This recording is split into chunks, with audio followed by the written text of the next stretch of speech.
PTA with a smile so sweet.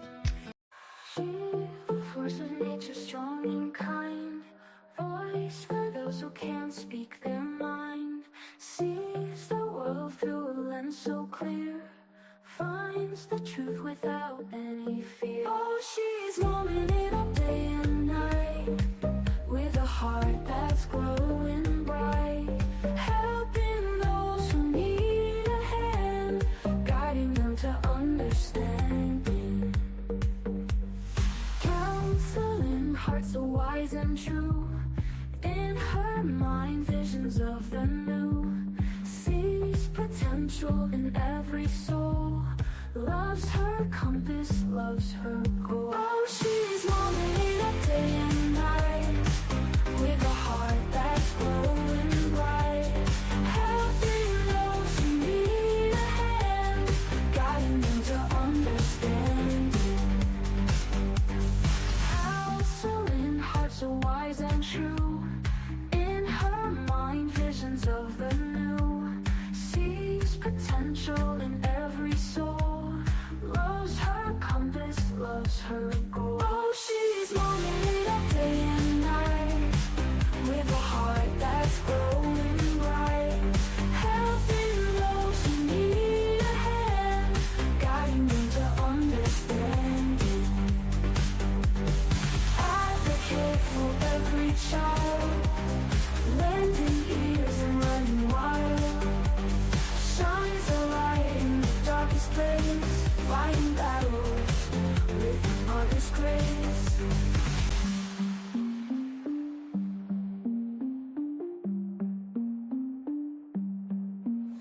Investigates with sharpest eyes, exposes truth, no compromise, holds opinions strong and willful, but gives advice that's ever skillful.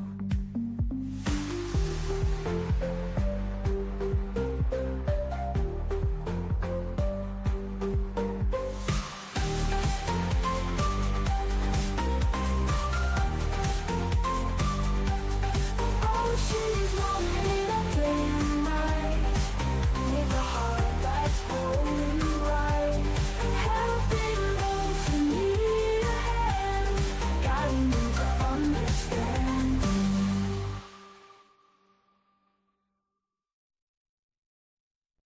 She, the force of nature, strong and kind.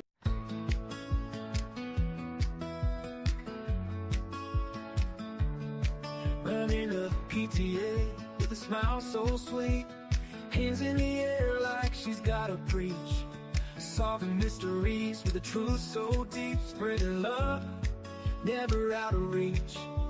Advocate with a voice so clear, lifting up kids, chasing away the fear, got her facts straight like a newsroom star, helping hearts heal from near and far. Oh, she's Mommin It Up in style, every step, every mile, with a heart that's fierce, she lights the night, fighting for love like a warrior so bright.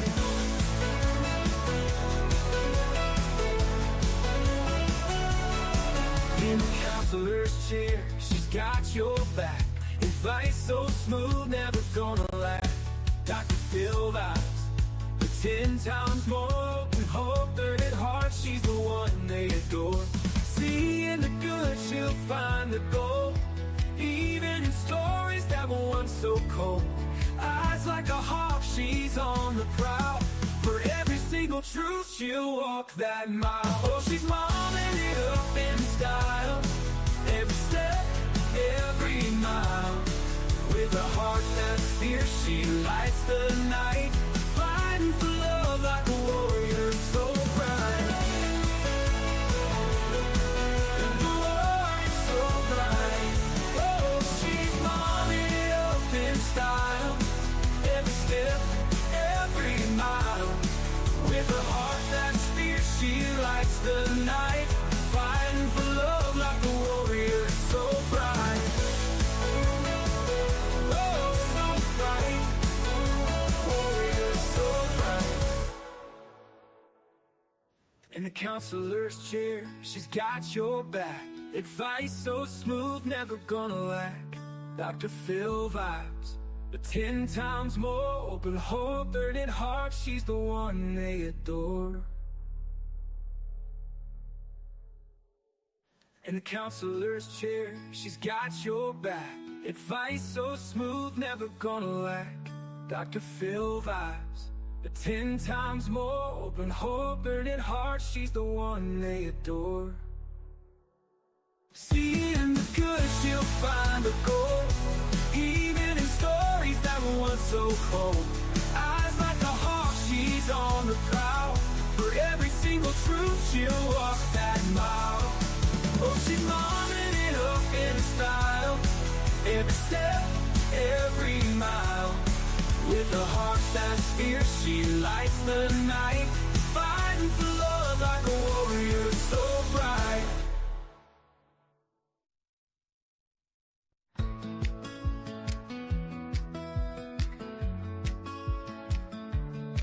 Running a PTA with a smile so sweet, hands in the air like she's gotta preach. Solving mysteries with a truth so deep, spreading love, never out of reach. Advocate with a voice so clear, lifting up kids, chasing away the fear. Got her facts straight like a newsroom star, helping hearts heal from near and far. Oh, she's momming it up in style, every step, every mile. With a heart that's fierce, she lights the night, fighting for love like a warrior so bright.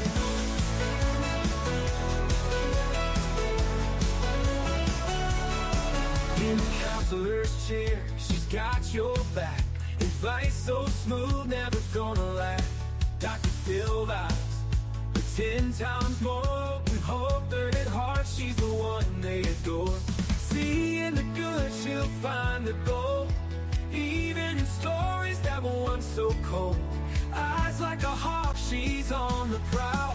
For every single truth, she'll walk that mile. Oh, she's momming it up in style, every step, every mile.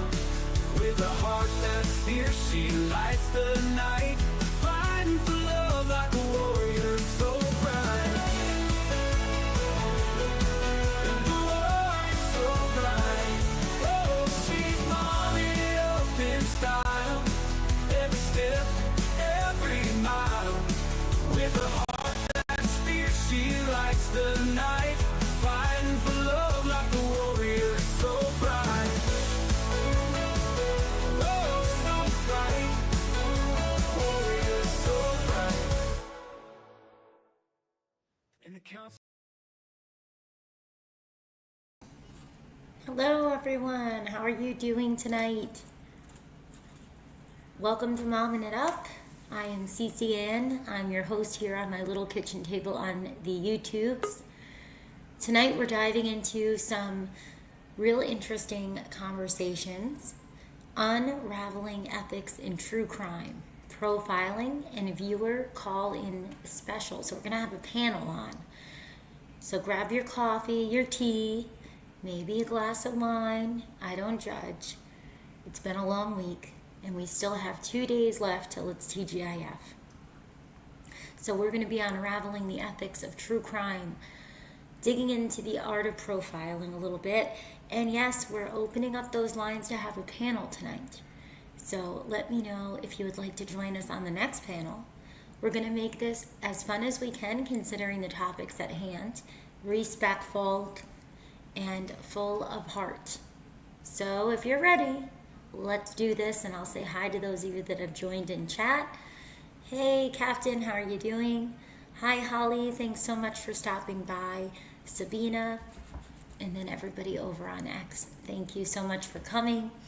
I just got a new laptop, so you have to bear with me. The sound and things are not established well since the hacking situation. The office computer is being fixed now, and then I should be back in my office on the desktop, and that'll be a lot easier. So if you can't hear me, please let me know in chat.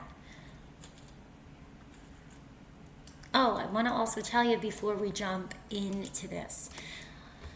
I want to give a shout out to the amazing little community that you guys are forming over here on Mommin It Up. And we decided to add the memberships because YouTube is very persistent, okay? It's very persistent. And I'm going to put the link for you. Let me get the link over here. I'll put it in chat. It's also in the description. If you're ever feeling extra generous, or if you hit Powerball and would like to tie to CCN on Mommin It Up, we'll also put the Cash App and the Venmo in the description. Don't forget to drop us an email at 411ccn@gmail.com with all of your thoughts, or to get on the call-in list to talk to us on a future show.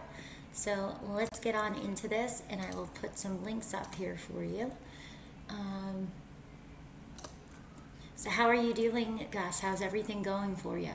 I hope you're feeling good.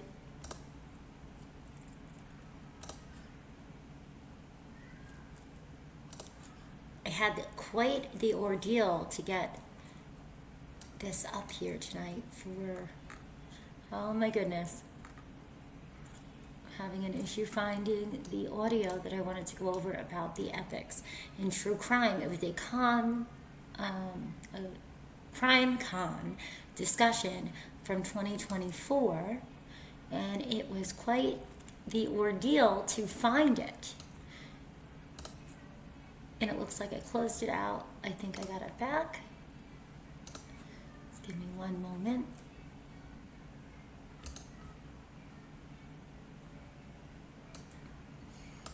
I wonder if I have it open in a different place. It's never easy to learn how to navigate sometimes, and I do have it open in a different place. I knew it. Okay, let's see, can I bring it over here? I can. Oh, great. So this was from the Emily Show. I'm going to give all credit to the Emily Show from the Crime Con.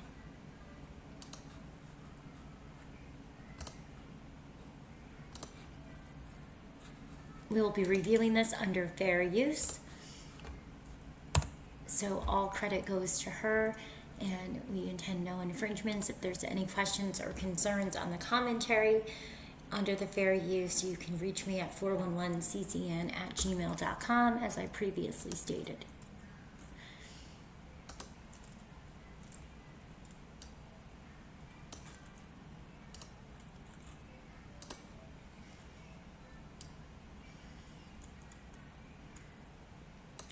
So I guess I will bring up today's panel discussion on the ethical considerations surrounding true crime content in the digital age.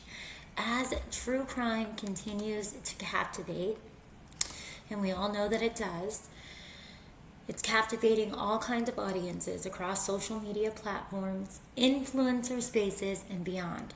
Critical questions arise about the responsibilities of creators. Who would have thought? The impact that this has on victims and their families, so basically their loved ones, and the broader societal implications of this genre's popularity. Our esteemed panel of experts tonight will explore the delicate balance between storytelling, sensitivity, and ethical content creation in this ever-changing, evolving landscape. So I thank you all for joining us, and let me see if I have some of them ready to go.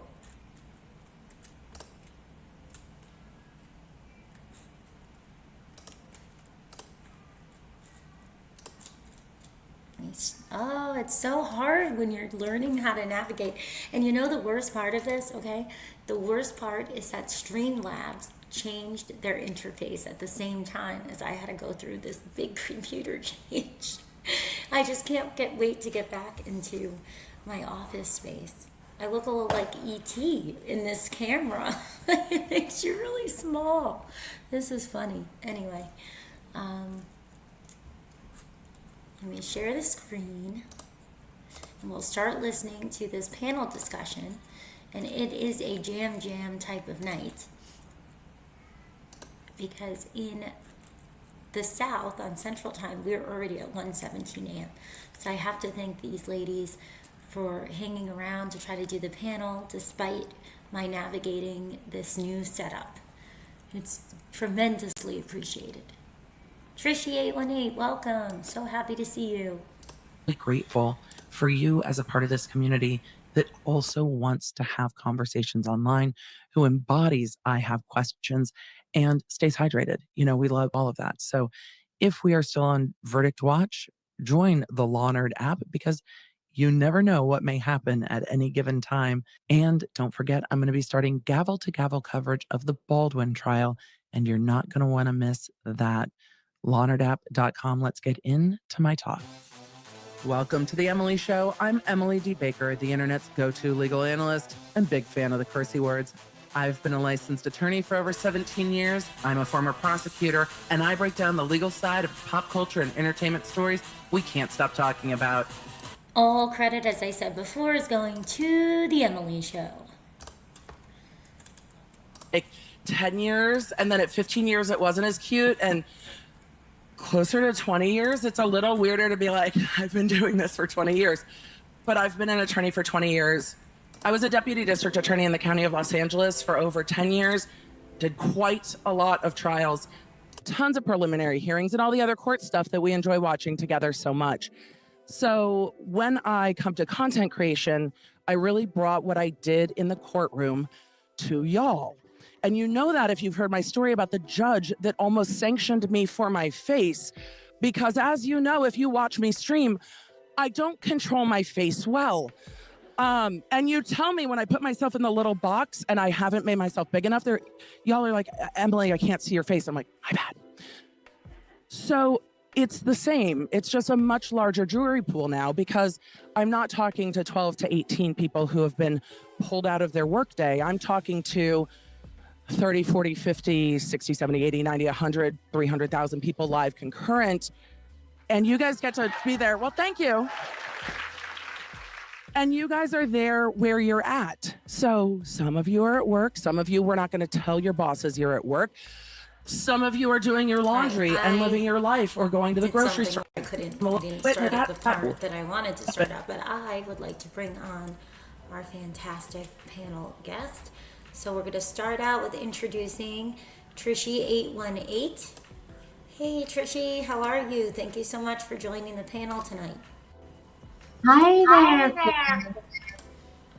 there. My Wi-Fi keeps cutting out. So Oh, that's awesome. switching to like my hotspot. Hopefully, it sounds like it's a little bit delayed, but we'll see. The hotspot, right? Let me know if the background music is too loud, guys. I apologize for that. Is our other ladies ready to come up? Let's see.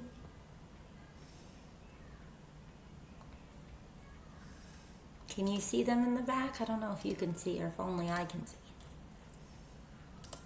Let's see. Whoopsies. And people came into that case just being like, what did this bitch do? Like, come on, Gwyneth, you're selling candles that smell like what now? And you hit this poor man on the ski slopes, Gwyneth. What are you doing? And then you get about midway through trial and everybody's like, what is this man doing? Why did you sue Gwyneth, sir? Why are we all here? Because what she didn't do is cause that accident. And our audience was able to go, I don't love Gwyneth. I don't have a lot of lost love for her as a person, or her as a media figure, or her selling $500 candles. But she shouldn't have been sued because she's not wrong here. And that's a really incredible thing, to be able to keep an open mind about someone who's not popular and go through the trial and be like, you know what? That's not the right result. And then when the jury comes back, go, yeah, I get it, because this civil lawsuit never should have gotten here. And did the man think Gwyneth was going to be like, here's $1 million, go away? Probably. But even though our chat didn't have any particular love for Gwyneth Paltrow, people weren't calling her names. They weren't commenting on her face or how much her clothes cost. They were looking at the case. And that's because we have built a community to look at the case. And the thing that frustrates me when I look at other areas on the internet, never our area of the internet, we're delightful, but I look at other areas of the internet and I see the clickbait about what happened to a victim and what I'm thinking. Oh, I see we have our other panel guest, Casey. Casey, I'm going to be bringing you on up. Just unmute whenever you're ready.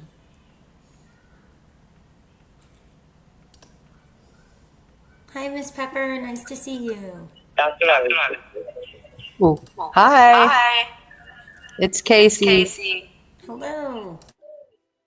Great to be here. Thank you, ladies, for coming. I'm really excited to talk about this. Yeah, it's a great subject. So do you think this is a good part to start on and touch on, Trishy, this part of it, or do you think I should skip to the 15 intervals? I think to get into more details regarding the community, the impact on the community and stuff. So I think you should fast forward it a little bit. Alrighty, let's see. I wrote down a couple of the timestamps, but on the podcast layout. But what if you're... Let's see. I think it was 16 minutes I had. Let's see. Oh, you can do it on here. Okay, that's wonderful. I didn't know that. And just tell me when to pause whenever you want to say something. Just call and chime on in and I'll mute it. But I do YouTube now, so I am not reading contracts that I'm writing. I'm reading other people's contracts, which, is fascinating. I seriously need glasses. I know. I really do. Okay, so she touches a little bit about how she actually reads contracts, and that's something that I think a lot of people don't realize, is that a lot of these channels are contractual, whether they're from a bigger, larger, business, if it's just of an investor. Sometimes it's just a parent that invests in their child's dream of wanting to have a channel or be an influencer. So a lot of channels, this doesn't exactly have to do with the topic, but it's a little bit, have admins. And that's something that for some reason a lot of people are not honest about. I don't know why. That might be for another topic for another day, but I kind of wanted to go over that because I think it goes over a lot of people's heads when you're first listening and you're interacting, especially on the channels that come across as more intimate settings and they are a little smaller. They can still, and a lot of them do, have admins and things like that because they're more of a bigger picture and they'll piggyback off each other, and I'll get into that later. But a lot of the channels will have subsets. So it's like a family, and you have your mom, your dad, your bigger channels, right? And then you'll have all the smaller ones. And the smaller ones will help, it could be in a good way and it could be in a bad way, to feed content to the bigger channels. When raising awareness, that could be a fantastic thing. When you're doing propaganda, that could be a terrible thing. So I just wanted to say that since she was mentioning the contracts. Is there anything you ladies wanted to say? Oh. Not yet. Just keep on with Emily. I love her hair color. I don't have the guts to do my hair like that. We'll figure it out. And then as business started to resume, they're like, hey, can we talk about this work that we were doing? I'm like, so I'm a YouTuber now. So I can't help but these are all these amazing lawyers that I love, and they will be so happy to review your trademarks and contracts and all the things that we were working on, and they're amazing, and let's get on a call. But I do YouTube now, so I am not reading contracts that I'm writing. I'm reading other people's contracts, which, is fascinating. So when I moved into this space, people weren't covering pop culture. Lawyers weren't covering pop culture. The pop culture fans were covering pop culture. There are podcasts. There are so many podcasts, but lawyers weren't covering it. And I think sometimes, I'm sorry to all the lawyers in the room, but it's true. Sometimes lawyers can take themselves too seriously. Maybe one of my failings as a lawyer is I don't take myself seriously enough, but I'm a YouTuber, so it is okay. right? People on the internet sometimes will say like, oh my God, you're a YouTube lawyer. I'm like, Google hired me? What's my severance package? Can you tell me what my healthcare is? Because I bet it's amazing. They have a cafeteria. That's not my house. I would love that. But as I was transitioning and leaning into covering pop culture, it's because nobody was talking to people who wanted to understand the facts, not the fuckery, right? Because pop culture can be so much fuckery. Who knew that some of these trials would be so much fuckery, right? Not me. But as we got into that realm and started building a community. Well, disclaimer, there is going to be cussing, but sometimes that word just has to be said, because what else is there to say? It's 2025, so the dictionary's changing a little bit, I just wanted to put that out there. If it offends you, then you probably shouldn't be on YouTube. Just saying. Community that wanted to understand the is very, he has little sayings and they're sort of cute, even if they are a little bit, off color. Yeah.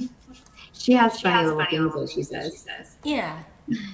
So we'll give I think there's a time and a place. I got into the habit of not cussing for personal reasons and for the little one's ears. But the thing is that when they're not listening, I will cuss.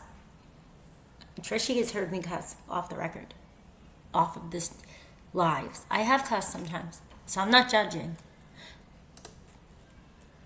Law, but also have fun.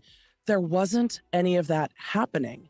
Everything felt, to me, a little bit more hyper sensationalized, a little bit more exaggerated, a little bit more rage baity, a little bit more. My brain is fighting with me over this word. We're just leaning in. Manipulative, a little bit more manipulative. I am very neurodivergent. How many of you are with me? You can just clap. You don't even have to disclose. It's whatever your comfort level is, right? I'm very neurodivergent. And it's something that as I was a young attorney, I did not disclose to anybody because I didn't want anyone to be like, I mean, what does she know anyway? Nobody would have, but my brain said that they would have. So I just didn't want to talk about it very much. As I started sharing that online, because I don't pronounce words well, I have no phonemic awareness, as it turns out. And then you add that with dyslexia and live streaming, and it makes for some interesting pronunciations of words. Y'all remind me, thank God, the chat is so helpful of like, no, girl, it's this. I'm like, thank you. But as I was starting to move into that realm and share that I was, ADHD and dyslexic, and fourth grade me never wanted to read out loud, and now it's a solid half of what I do, I realized that sharing that helped you all know me, and everyone gave me grace about it. And I also realized that because of that, some of the clickbaitiness that we can see online really did to my brain feel very manipulative. I'm like, what? Stop it. What do you want me to think, feel, do? I don't like it. But here's the thing that's incredible. All of our trials are titled what? State name versus person, right? State name versus person, because that's what the case is. Do you guys ever check live trending when we're live, law nerds? No, sometimes. I'll tell you, Team Baker does. Well, particularly Warren, who's in the front, who in the chat is Octonation. Right? Okay, real quick, can I pop? When we are live covering trials, we are #1 in worldwide live trending every single day. Yes. Okay. I just thought this was a good, I thought that she said something really interesting. And I think that our YouTube community can benefit from hearing that little part where she personalizes people in her community, in her YouTube community, giving her grace, allowing her to have some nuances, some idiosyncrasies. She talks about her neurodivergence, which, to me, the definition of that, just a layman's definition, means that she has some unique neurological things that, that she identifies or she recognizes in herself, and maybe a diagnosis or two. And she talks about having ADHD, and that her brain kind of is working really fast. But she says, It's amazing. People give me grace for that. And by golly, I think that our community needs a little to take notice, right? Don't we need a little bit more grace for our creators out here? Oh, I definitely think so. Because I know even myself, I have a lot of those tendencies without even understanding the way that my brain works.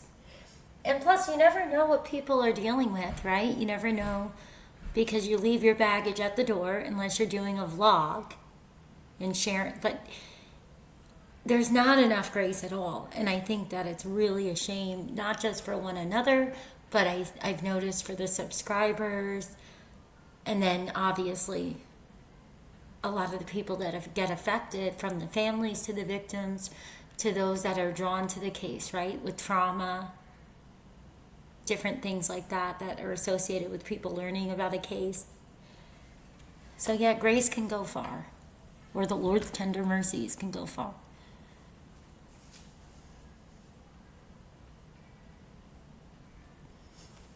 Trying to see what Pepper said. Miss Pepper said, so true about swear words. Authentic use is honest communication. That was wonderfully put, instead of my 20 sentences for something that could be said in one sentence. Is there an echo still? Not really. No, it's not a bad echo. I mean, it's a little, well, say that again. Let's see. I'm just wondering if there's an echo. I don't hear an echo. That's what Captain Kangaroo said. So I didn't know me or... Is it still an echo, Captain?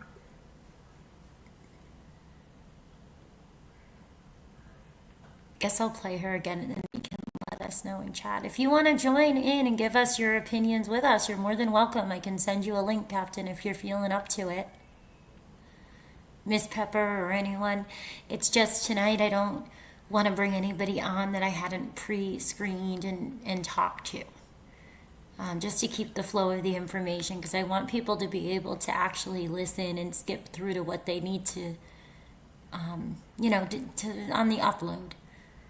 Oh, there is a little bit. Huh.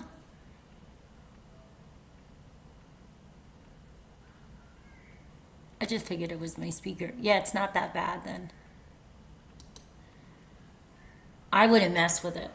I would see if it just self-adjusts, in my opinion, with how this can go. Every single day. And it's because we have the most live concurrent viewers. Why do we have the most live concurrent viewers? It's because of y'all. It's because of the conversations in the chat. It's because of the community in the chat. Some of you just want to see how many times I'm going to say fuck, and that's okay too. I know there's a part of that. I get it. Sometimes it's a lot, particularly right now, but you don't blame me. You're saying it at home too. I get it. But it's this community and the stories that y'all have shared about how you all have met each other, how the chat checks on you, supports you, cheers for... Oh, so true. I'm going to go back 20 seconds after I'm done. I just wanted to say, I forgot about that, Captain. You're right. So when you come on to StreamYards, or if you call in, you have to make sure that you pause the YouTube, because it'll echo if you have the YouTube going. So if you're in StreamYards and you're, using the audio or the video, it's already playing, right? We're already playing if we're watching something. So you'll get it in two places, and it happens a lot. So when you're on the panel or you call in, just make sure that you've paused YouTube on your end, and that usually helps. I don't think that's what it was though, Captain, because it was such a tiny little, it's possible, but that's definitely something that I needed to remind everybody, because that's what I want to do. As you know, I want to get back to just doing the call-in shows and different discussions on the panels, because that's what I really enjoy. That's what brought me to making content, years ago, is having open discourse, with the public and getting to know other people's perspectives and stuff. So thank you. Because of the conversations in the chat. It's because of the community in the chat. Some of you just want to see how many times I'm going to say fuck, and that's okay too. I know there's a part of that. I get it. Sometimes it's a lot, particularly right now, but you don't blame me. You're saying it at home too. I get it. But it's this community and the stories that y'all have shared about how you all have met each other, how the chat checks on you, supports you, cheers for graduations, for the end of cancer treatments, for births, holds your hands through deaths of family members and paw nerds and all the rest of it. Y'all, I'm sorry, I'm not gonna make me cry, and I promise I'm not gonna make you cry, because we can do that later and have a drink. But that's something you're not gonna see in any other chat, is that connectedness. And I'm hoping that by us doing law nerdness the way that we do it, it will encourage others to do the same. Because if content creators really want to rise to the top, and I think everything's getting a little blurry with what's a content creator and like what's a television network these days anyway, because I feel like Mr. Beast, some of you probably don't know who he is. If you have kids, they probably do know, or have made you buy his chocolate. But he's one of the most subscribed to creators on the platform, and he basically makes TV shows. He makes game shows, he makes challenge shows, and he makes multi-million-dollar productions. That's TV. Well, it's actually not, because he beats TV numbers every single month. We have the hot ones now getting nominated for an Emmy. That's a YouTube program. So the line between content creation and television has gotten very blurry. Absolutely. But with that, there is room for people to kind of go rogue that you don't see in legacy media necessarily, because they have corporate lawyers who are very cranky, who are like, what I'm not going to deal with is you going sideways and saying something that you can't. Content creators don't always have those checks and balances unless they do it themselves. And another thing I just want to chime in with here is I really feel that the ethics for me is when people don't disclose to the audience that they are working with, admins and contracts and things. Because a lot of us that have been in, influencers or done podcasting, you will be given opportunities, and with those opportunities come all different NDAs or contracts, and sometimes you can't even talk about certain things for 6 months to a year after you have done a show on that. And I feel that even though there's legalities that surround some of that, there is a lot of room to be more transparent. And I see that, and not just in true crime, but I see that happening more and more, where you have no idea. You have no idea at all that you are getting something that is going to be very rigid and very, I don't know what, lack of better words. Oh, I hear you, Trishy. I hear you again. Welcome back. Now I can't. No, you're muted. Did you mean to try to? I thought you were trying to say something. Oh, I'm here. I'm just fiddling, trying to find if there's a better way to not hear echoing. Yeah, I don't think it's an echo on the computer. I think sometimes we just have an echo from where we are in our home, It's really not bad. Okay, good. Yeah, I think it's fine. Is it better for you guys? And Casey, feel free to chime in whenever you like. Yeah, I was wanting to talk about what she was talking about earlier, and how refreshing it is to hear that. We really do need to be mindful about the community that we want, and creating the community amongst the chat, the subscribers, the content creators, and what character do we emulate online, whether we're typing something or saying something verbally, how we're treating each other. I think we're all just thirsty for that. And I think you can relate. Like, we just really are craving ethical, kind communities wherever we go. Absolutely. Right. Absolutely.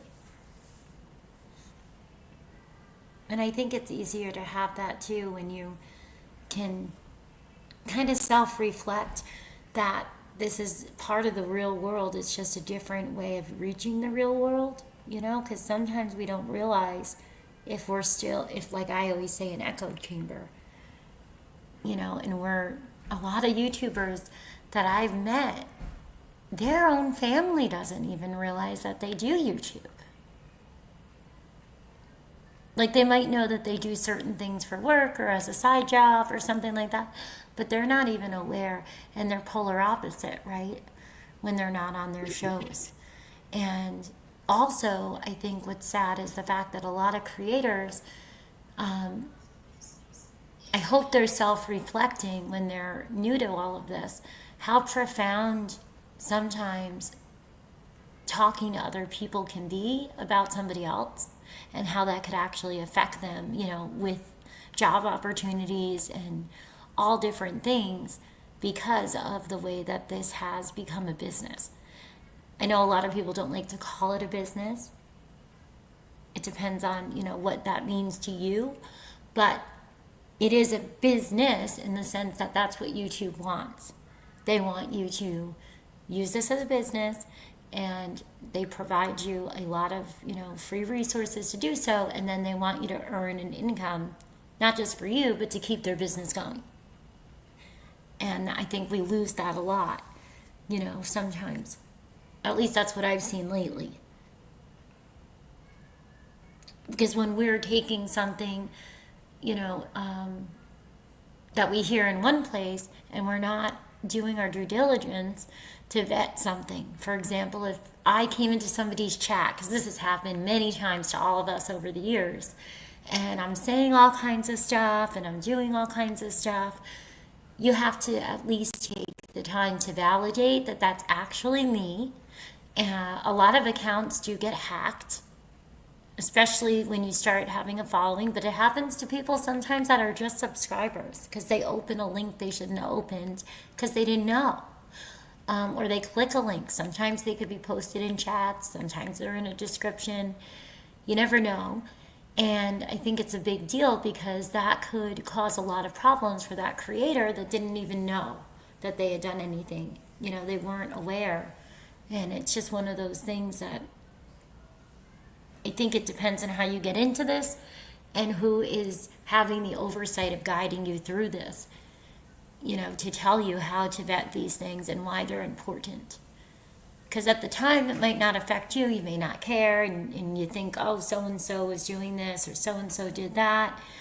But I can assure you, if you continue to do content, eventually everything, the proof is in the pudding. People will start to get to know who you truly are, and it's going to be a problem, right? People start to notice that, and you aren't even intending to do anything wrong, but you weren't given the tools you need to know how to vet things.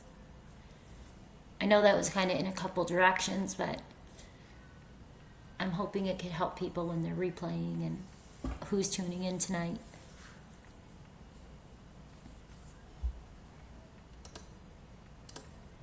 And I Hello, think that they Lisa. have to, because when you make content well, and when you explain to people what is happening, and you just share authentically and stay out of a bunch of the bullshit that can come with it, it does truly rise to the top. I'm sure some of you who spend more time on the platform saw a while ago that there was a content creator who had done a FOIA request, and law enforcement, through their own fault entirely, released things in that request that should not have been released. This FOIA request went to content creators and networks alike. The networks didn't release anything. They shouldn't. Lawyers, they have lawyers, scary lawyers generally. But a content creator put autopsy photos in their Patreon.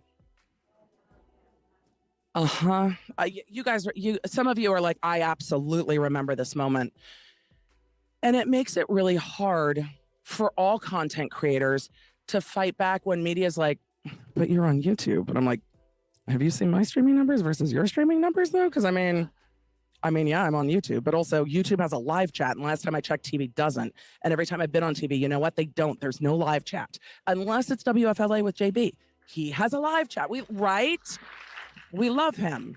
but it took some fighting to get there too. So when we're looking at the things that content creators will choose to do, and I'm not saying they're the only ones, because legacy media does this 100%.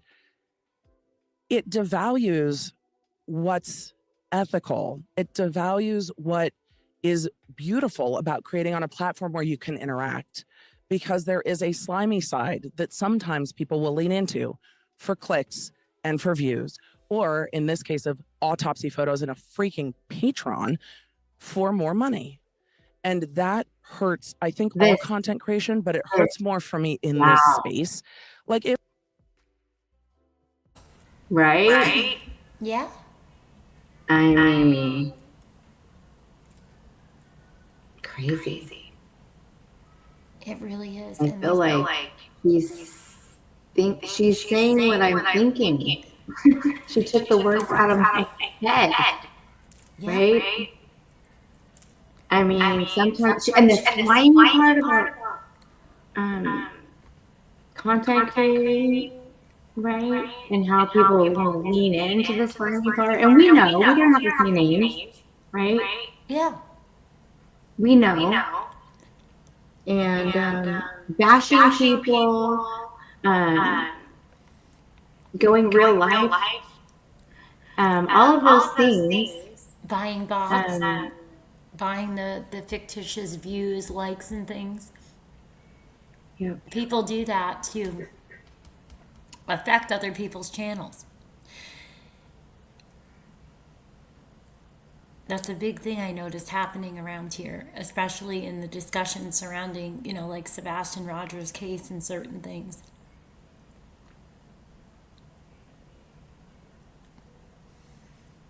Like a very malicious manner, right? So the ethics of it all, instead of us learning more, well, we are learning right now, but I just hope that more people do things like Emily is doing and discussing, because a lot of people don't know about these things that happen. Let's check out Emily's viewership on her channel, on her YouTube channel. I mean, she made a statement about rising to the top and doing so with ethics. And I think we talk a lot about Oops, that's the wrong one. Sorry, guys. I'm munching on a cookie.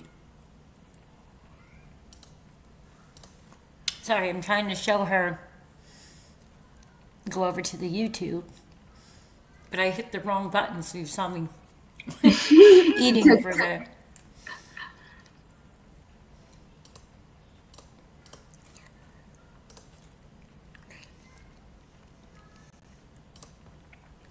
So she started on YouTube.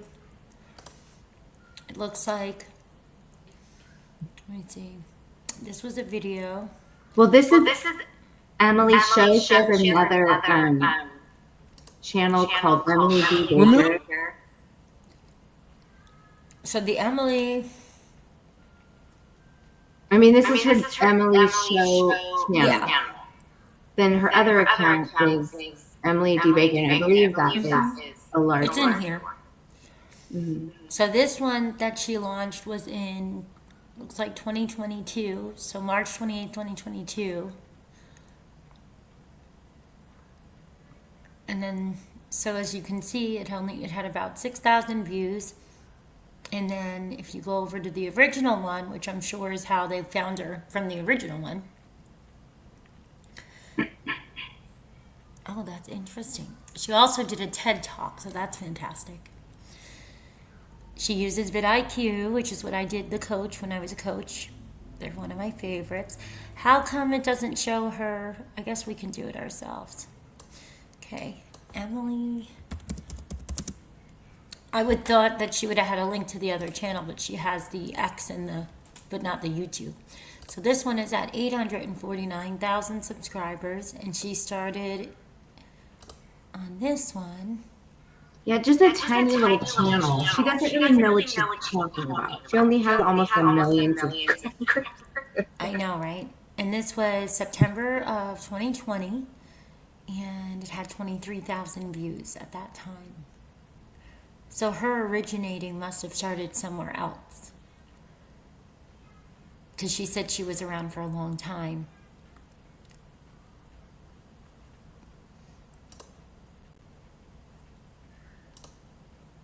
On YouTube?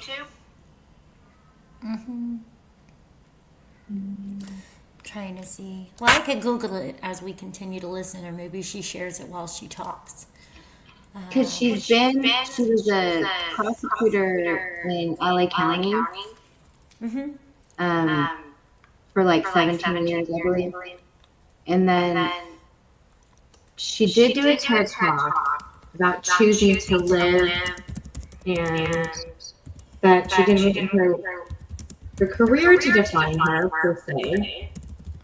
And how she just chose to,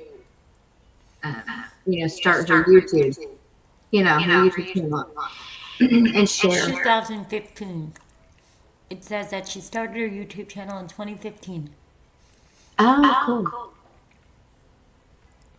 So, what she might do, a lot of us do that sometimes, is after a certain, because this would have been the founding one, because it was 2020, 2006. So she had made her YouTube pretty much at its inception. 19 years ago. You see that? Mm-hmm. In 2026. Mm-hmm. In 2006. Yeah, 2006. And probably that was her original channel, but who knows when her content creation actually began, right? Because we all have channels in order to comment, in order to subscribe. Yeah, and then turned into. It looks like she turned it into content. It happened to all of us. That I still have that old channel, right? When we had it, and then all of a sudden, it was very interesting. It was right when you first had the music, and then very interesting how it evolved. So, I don't know when her first show would be, but I could always look it up another time, because it definitely was longer than 6 months ago. So she must just have this set up differently, so that the her videos and stuff. Or it's a YouTube glitch. I really appreciate her legal commentary and insight. She's a wealth of knowledge, and she's super entertaining and bubbly and has a great attitude, and I just appreciate her insights. She gives a lot of feedback in all the different cases that she's covering, and she likes to do a lot of pop culture stuff and celebrity stuff, which I'm not into. So I don't tune in, even like mostly related to like civil cases where celebrities are suing each other or something, and I'm not really into that. But the criminal stuff and some civil stuff I really like. It's very intriguing. I think a lot for people to learn from. Hi, Lisa. But I like. How I was gonna say I like it when people with ethics and good morals, have success and set the bar high for others to follow, and don't lean into the slimy side, right? As she said.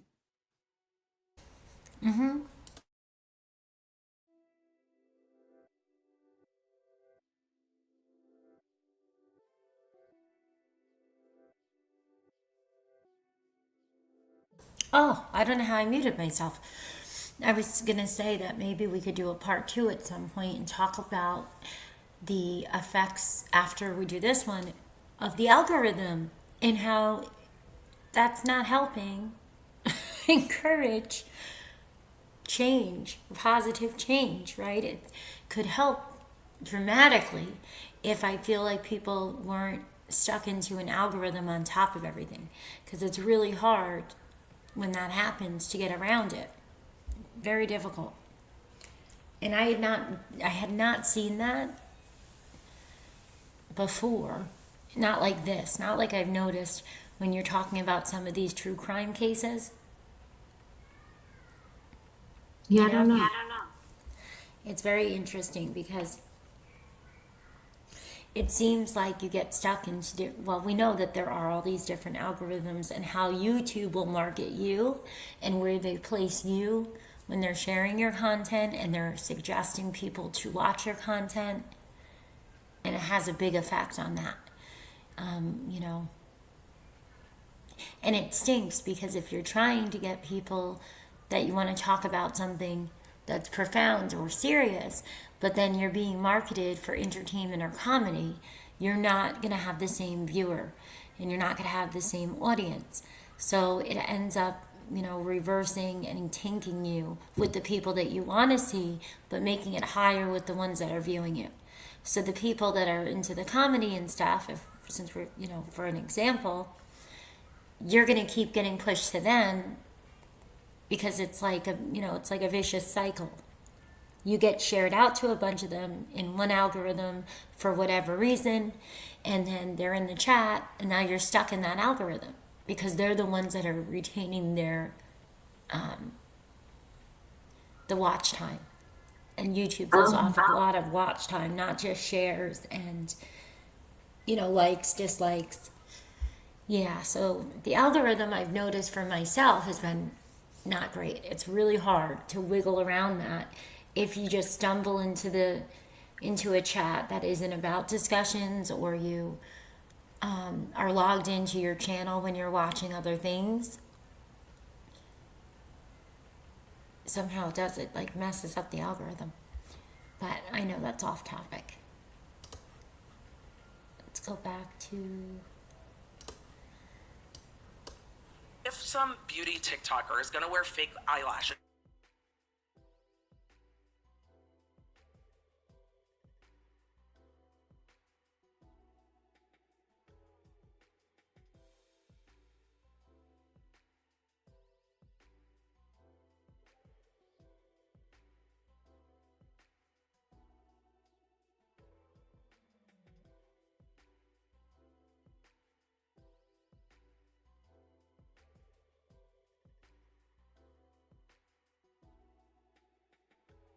they can didn't you ask hear to her? be in court. Particularly when it comes to families, they didn't ask Can you ladies hear her? Can chat hear her? for any of it, and especially in high Yes, school. I can. Dealing Thank with the you. attention.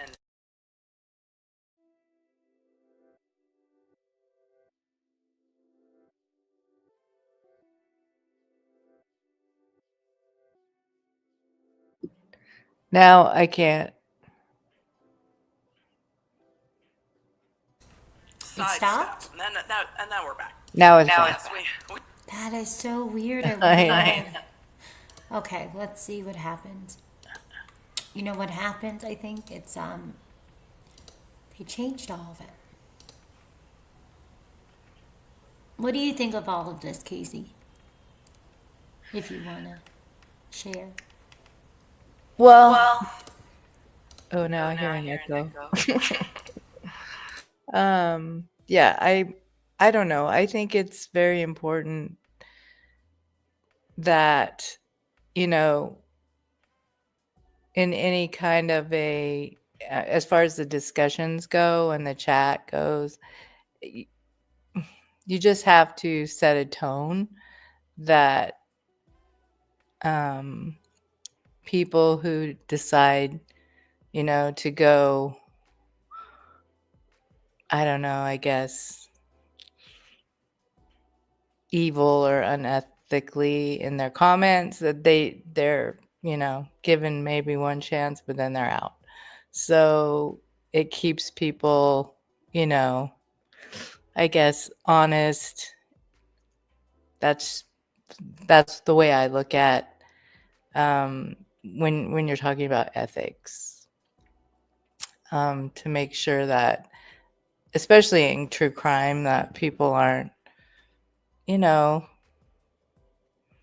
doxxed or made to feel like their opinions aren't valid, or I don't know, sometimes creators are dishonest in the reasoning behind their focus on something, and so it's, I don't know, you just want to make sure that you're, as the creator or as the commenter, that you don't go too far, I guess. I don't know if I'm making sense.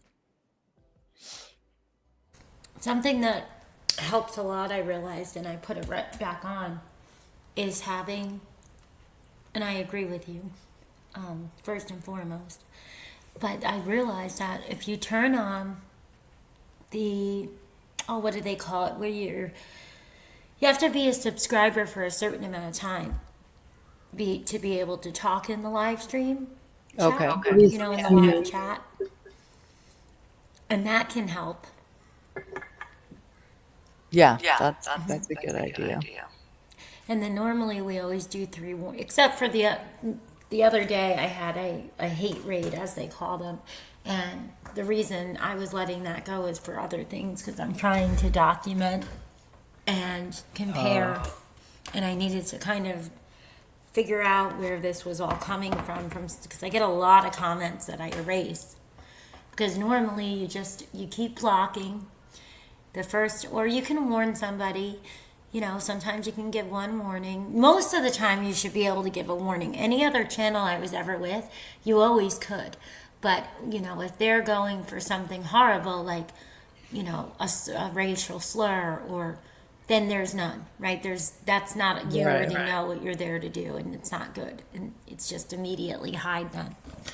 But what I also learned from doing a lot of that was that when you would get these raids, they would call them, normally it used to be gaming communities and things like that. That PewDiePie, one of the original YouTubers that got in trouble for a bunch of stuff, I believe, in the same type of manner.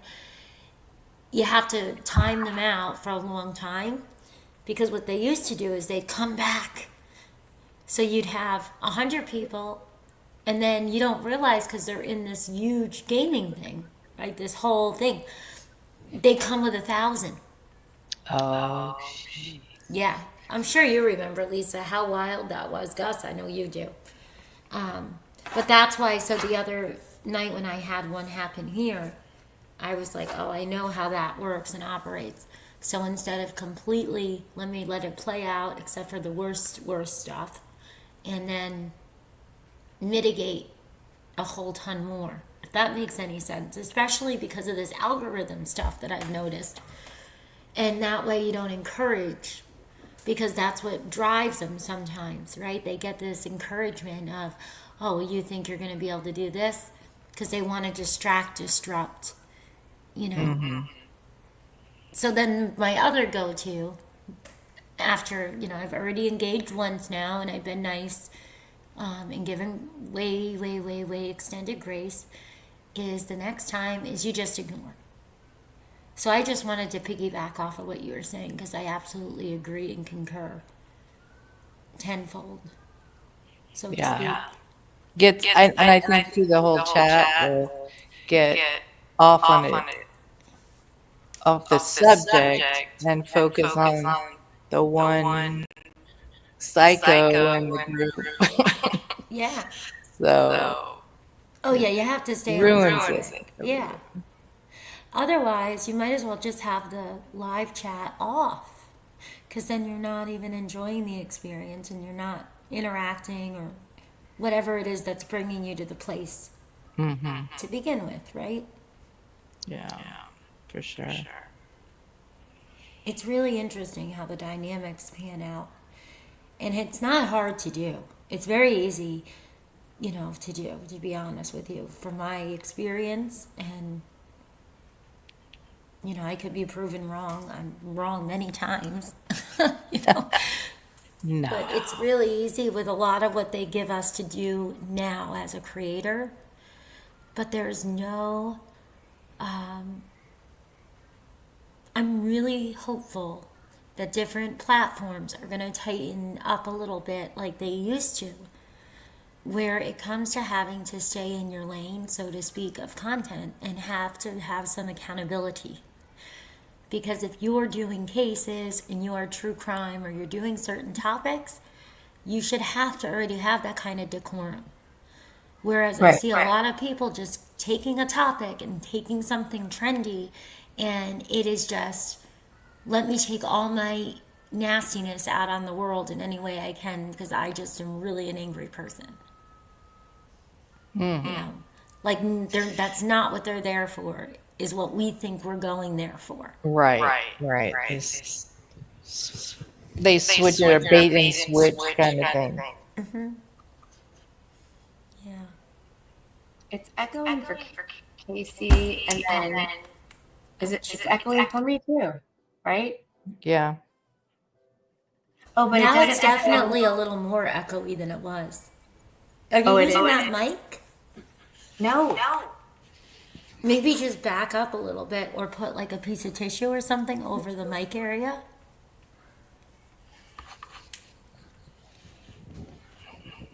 Maybe. Okay, let me check.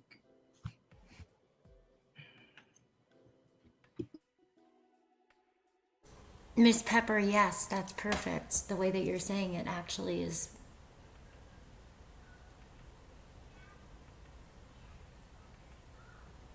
Oh, and Miss Pepper said that, I'm like, oh yeah, they have other motives, right? And the platforms did grow rather quickly. So the ethics and practices really haven't caught up. Definitely. Okay, does it sound any better? Casey and everybody in chat, because honestly, I don't know. I think maybe I'm just so used to stuff. It's not as much for me as it is for you guys, you know? Test. Yeah, it is a little. I know it's echoing for you too, but it's not echoing for Mommin It Up. Maybe it's on StreamYard's end on her thing. Because Now you're not echoing.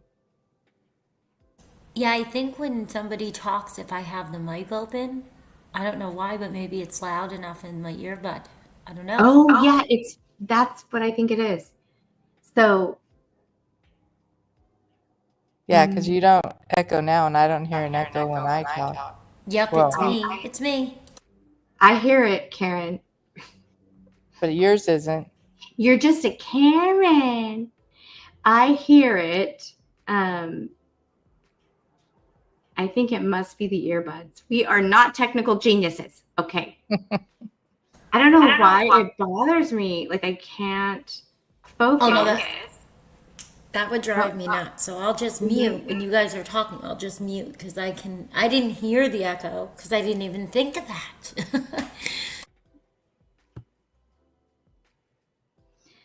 Okay. So basically, there's a lot. Emily just does a great job covering this topic. Even though she doesn't get into specific cases or specific, particular scenarios. I think she does mention a little bit, but I did notice that the new docu-series on Prime Video relating to the Idaho 4 case is quite telling. And so it might be something that we want to look into, and just to be mindful. And I think it's a great topic, right? It's a great issue to be aware of for content creators and for everyone, you know, not crossing over those lines. How far is too far? We know that we have in our YouTube community of creators, we've witnessed so much crossing the lines, doxing people, and just trashy behavior. Just inhumane. It's totally unnecessary. If you have talent, use it, right? If you have an intellect, use it.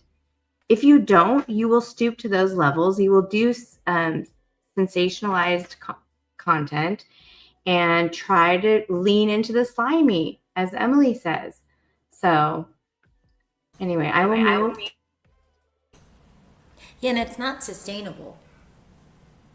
You know, there's no, that's why I find it really interesting what's been going on with this nonsensical, you know, trauma thing that people are discussing.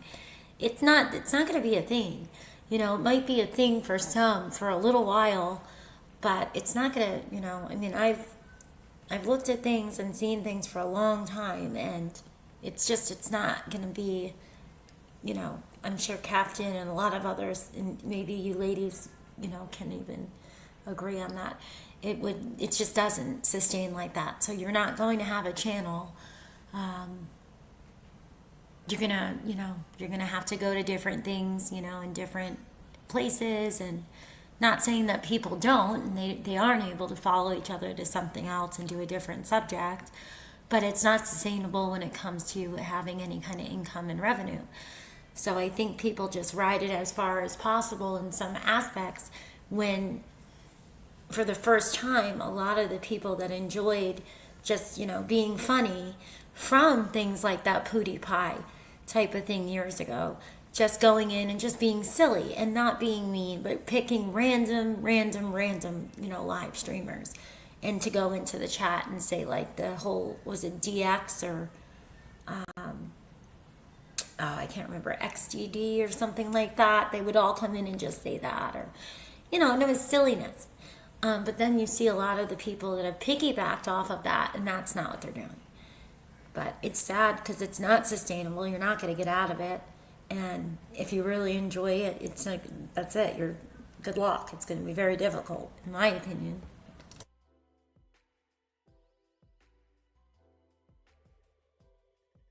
We zoom down a rabbit hole real quick, but back to BravoCon. I go to BravoCon some years with other content creators who create mostly in the Bravo space. I don't create a lot in the Bravo space unless you've gotten yourself into a lot of shit, and then we'll talk about it. But generally, those aren't people I'm going to interact with directly because they're in the middle of ongoing cases. Erica Jane. So, I mean, Jen Shah's in prison, but I was there when she crashed a party at BravoCon like 2.5 years ago. That was fascinating. But you know what? When I saw Jen Shah, she's in prison for a wild telemarketing scheme. I have content on it. That's another story for another day. But when she crashes this party that I happen to be at and I see her, she's like, oh my God. And I'm like, oh my God. Hi. She's like, hi. Like, I watch your coverage. I'm like, mm-hmm. I'm like, look, girl, I talk about what's in the documents. She said, I know, and I appreciate it. She goes, sometimes you've said things I don't want to hear, but you're saying mostly the same thing that my lawyer's saying. And I'm like, right. Because I don't talk about her. So even when I have run into the litigants in court cases that I'm covering, I have never had an issue.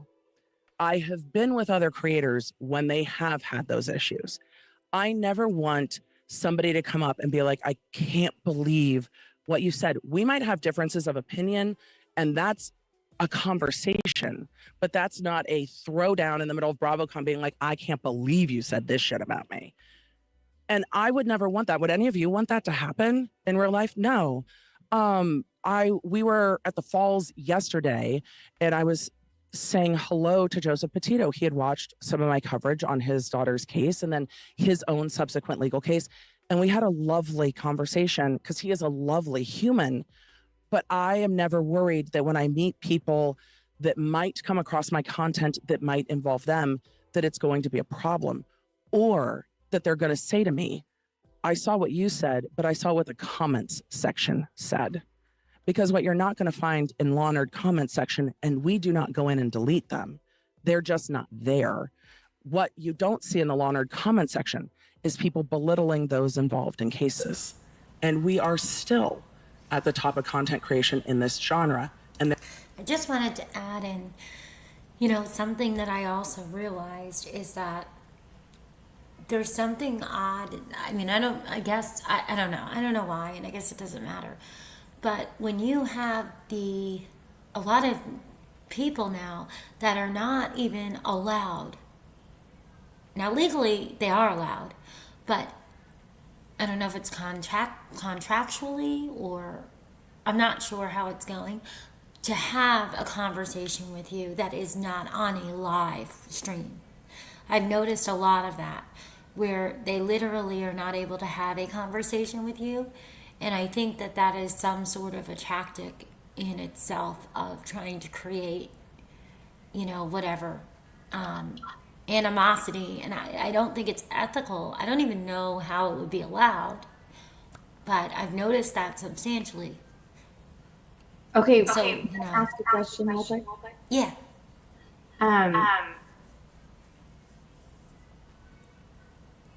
Can you mute? Oh. I feel like a total boss or something. Can you please mute your mic so that I can speak? Thank you. No, it's just because of the dang echo. Okay, so because it's like, feedback.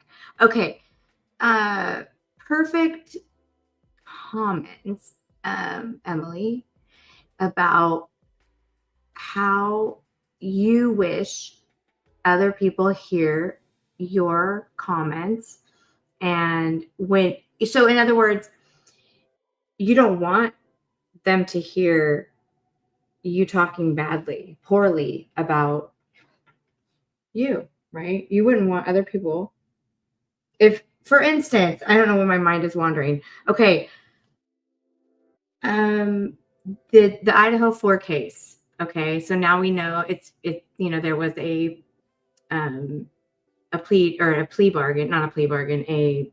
confession, which involved a kind of a plea bargain, right? It was a plea bargain because they removed the death sentence, right? So anyway, now we have some an actual documentary interviewing some of the victims and the victims' families, the surviving roommates. It's horrible to hear their perception or their feelings about what was being said online about them, about the surviving roommates, for instance. College students, I was in tears listening and watching, listening to these families as they heard people talking about their children all throughout the YouTubes, all on social media, disparaging remarks about Bethany and what was the other girl's name? Bethany and Dylan. Yes. So how horrible, how absolutely horrible, assuming things about them, assuming, if you're going to speculate, then speculate, ask questions. It's okay to ask questions. It's not okay to just disparage people, especially these young victims of an actual horrific, traumatic, M word. Anyway, I was just crying because of it's reckless. It's reckless and it's unethical to do that. Anyway, that's my soapbox. I'm stepping down and I will mute.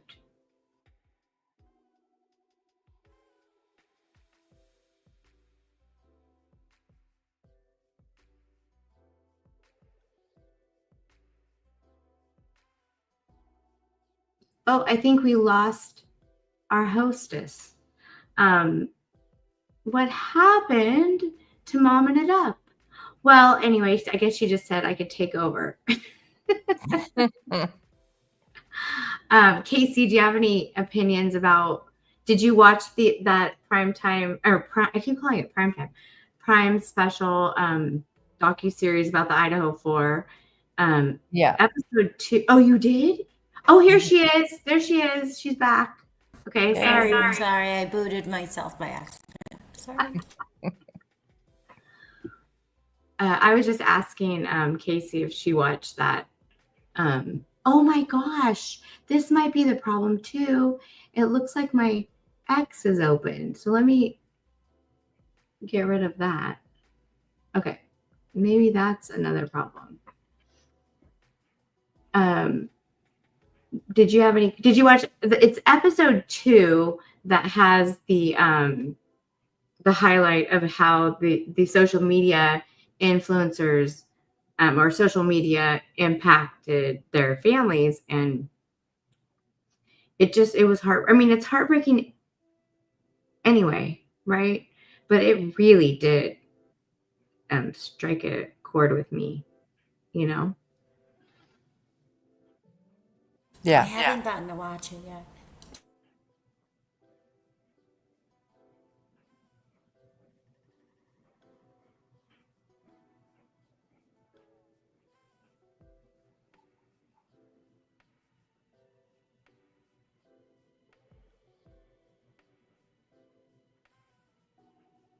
Oh, I don't hear anyone.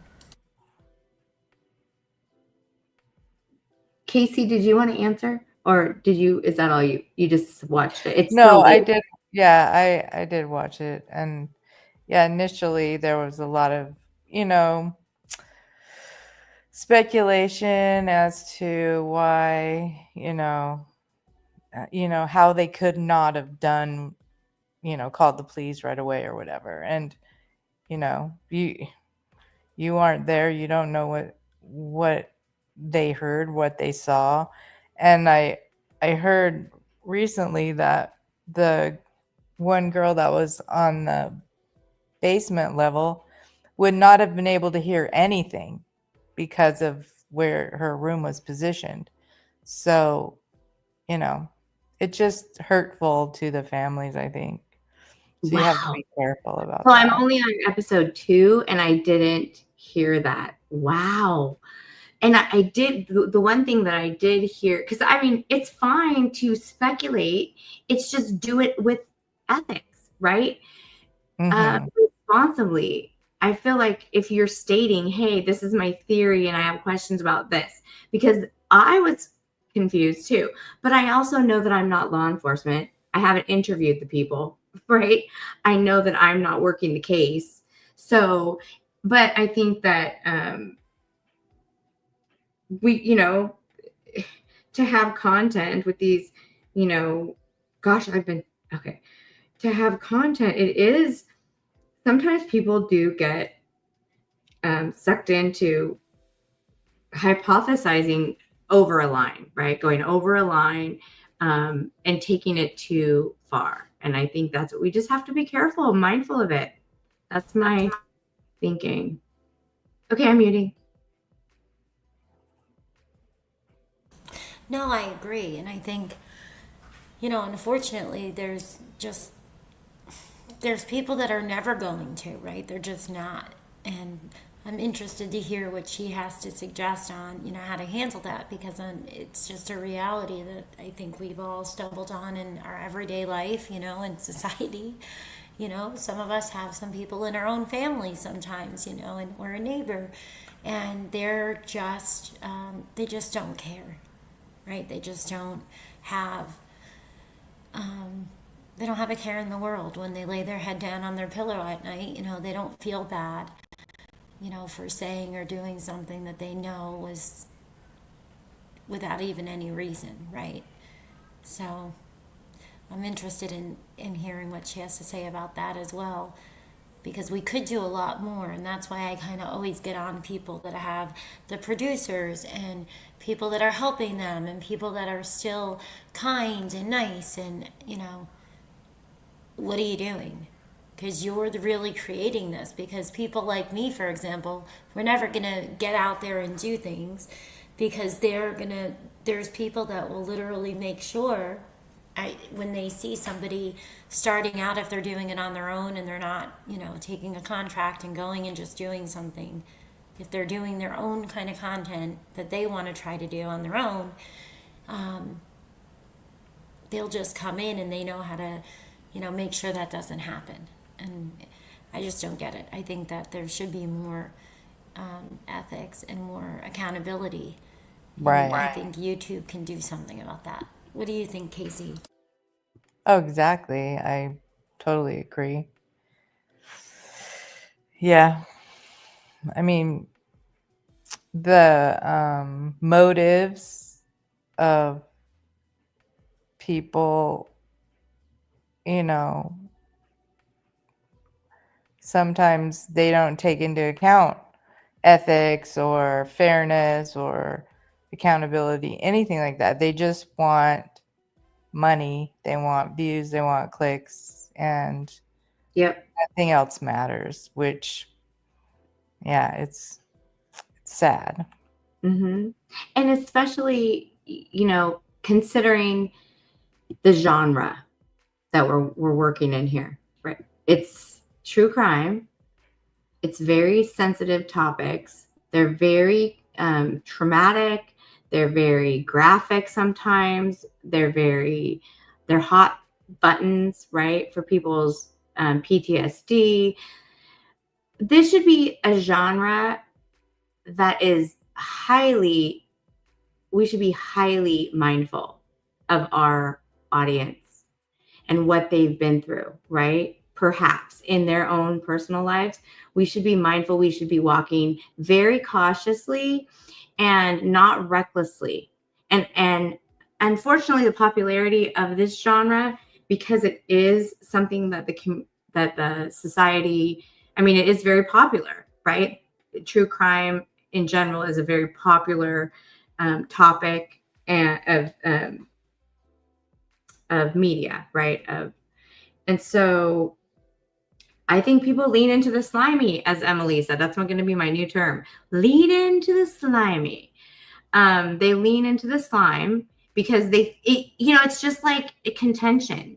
And as we see on our YouTube streets, we see that contention among creators, whether it's fake, whether it's real, it's like reality TV, right? They get a lot of clicks and views because of the heightened sensational content, and then they pick sides, and then it's something about, like, not your cortisol, is it your adrenaline? It's something that we crave. We want to get all amped up. We want to fight online. We want to, so we're just leaning into that can be a driving force for some people psychologically, but reining ourselves back in and realizing that, how is my behavior going to impact others?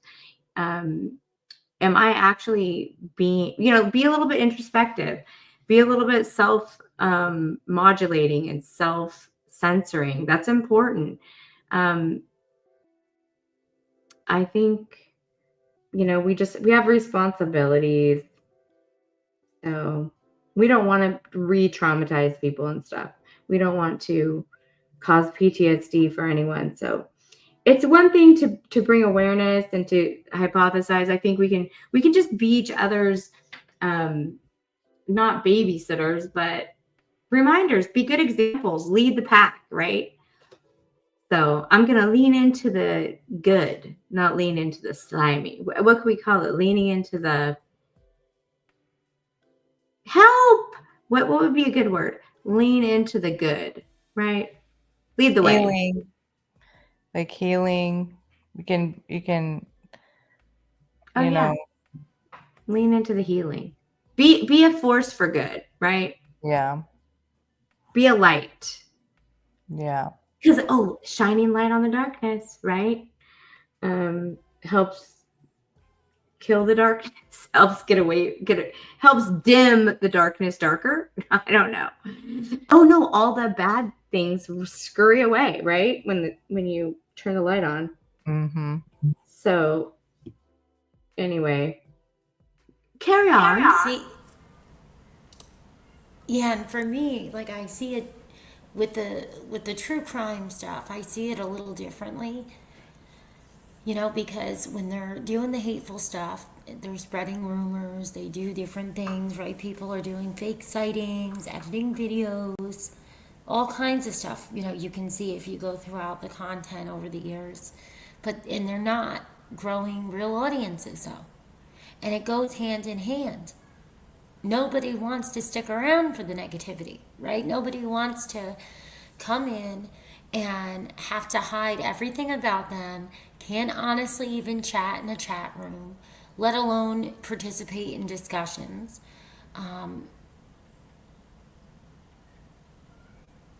It's a very controlled environment. And for some person, $5,000 a month, or once in a blue moon, maybe $10,000 a month in the beginning of whatever case they've somehow decided to cover. That's all they're going to get, though, you know?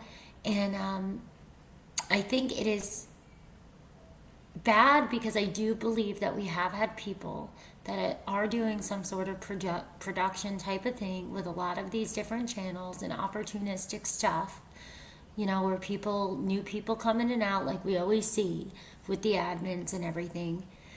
And they can control this narrative for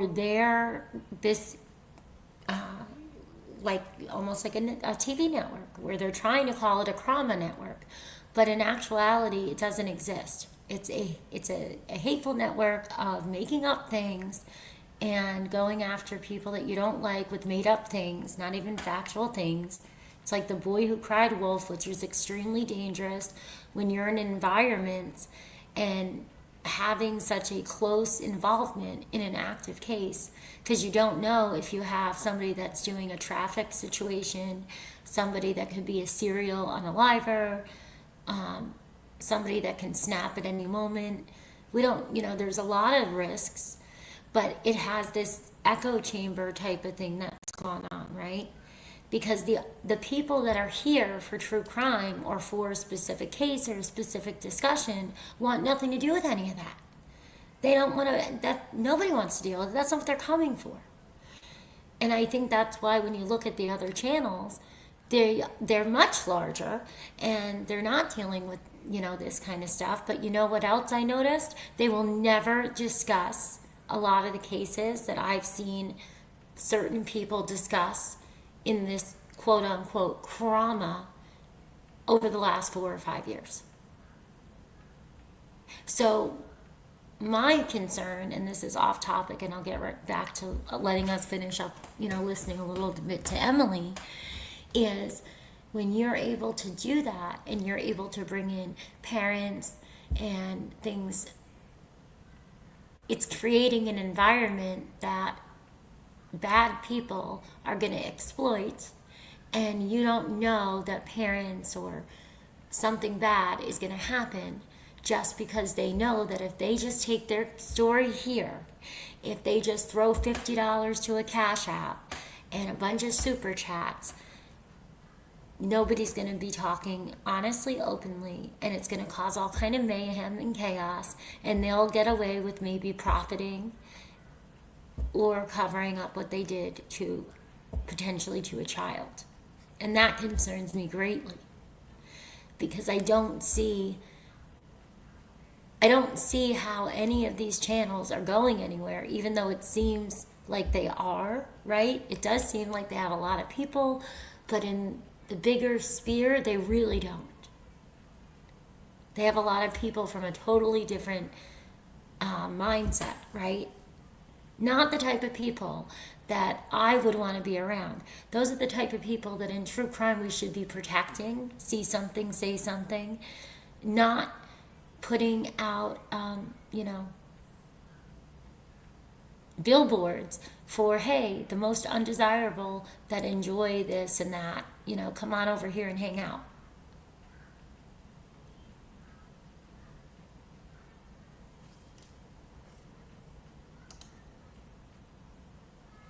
Do you know what I mean?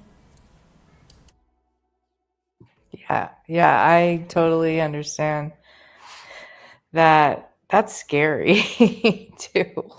Like, why would you want to have that type of a community or those type of people with that type of character? Like, it doesn't make sense. No, I Agreed. sure don't. And that's why I think it's important to have these. And I don't think a lot of people do. I don't think that's their intention. But some are. I don't think people are really reflecting on, how this really is going and how it's gone. Because that's what's happening. I mean, and you can see the numbers fall off for the average person. But you see a lot more people that are, really angry and not happy. But then as soon as another case is going to come, you're going to have a new case, and if you have a parent on or somebody like that, well, guess what, people have never heard of you, because even if you have 100,000 subs and 2,000 in chat, what is that, point zero something zero of the population that's on here? So you're going to see a new slew of people that have no clue. They're going to come in and they're not going to be guarded, because you would never expect that. That's not even close to what you would expect to encounter, Right. especially because you're listening to a loved one. Why? Well, obviously it has to be a great place to go. The dad's here, the mom's here, grandma's here. You know what I mean? Like, I don't know. Yeah, and the vulnerable people in the community as well, right? Very vulnerable. Too many vulnerable people. Very Too vulnerable. many being exploited. Too many. It's just, I think that there's something going on where people just forget that they're actually human beings. On the other, is it disconnected depersonalization? What is it? It's desensitization. So we're being so disconnected from, like, we have a screen here. So you're just a character, you're not a human being. So I can therefore, dox you. I can talk about your family. I can put you down. I mean, it's mind-boggling the level of like the following that people have when they treat other people, even if it's just words, but they are condescending and just using horrible, even just the tone of their voice, disparaging them, just because they're on a panel. They think they know about you. They think they know what, your life and who you are. I mean, all the rumors that, certain channels started about you and spun narrative after narrative to dog you, to trash your character, it's absolutely disgusting. And I wouldn't even treat someone that I disliked because of something that they did. I can't relate with that. I cannot relate with wanting to cause harm in any way, shape, or fashion to another human being on purpose, unless I was defending, it was in self-defense, right? Or defense of my children or defense of a loved one, being upset, and not like I would cause harm, but like in even just talking negatively to someone or contentiously. Why would you do that to cause emotional harm? That's what I'm talking about. I'm not talking about physical harm. I'm just I don't understand the mindset of an individual that would want that. I don't understand. Well, I think that's why it's not good that there is people that are backing that producers or people would, help with adminning and doing all those different things, because the physical component can absolutely come into play, and I'm sure it has, that people just have never been able to put together, right? Because at the end of the day, you may think that you're just acting. You're not really going to act on it. You're not, everybody that is allowed on the live streams or whatever, however it goes, that that it's all talk. But I guarantee you, all those people that are coming in to participate all day long, channel to channel to channel, they're not. And a lot of them have schizophrenia, multiple personality disorder, all kinds of the things that we are supposed to be standing here to raise awareness and to try to help, right? We're talking about crimes and victims, and it's scary, but it's really, it's like how we have these laws that go into effect with bartenders over serving. I think that they're going to they're going to crack down a lot on creators and stuff, regardless of if they're in a contract, because acting doesn't give you a free pass at actually possibly in not only doing harm, but inciting it. Because those people, you don't know what they're going to do. You don't know what they're there for. You don't know what they want.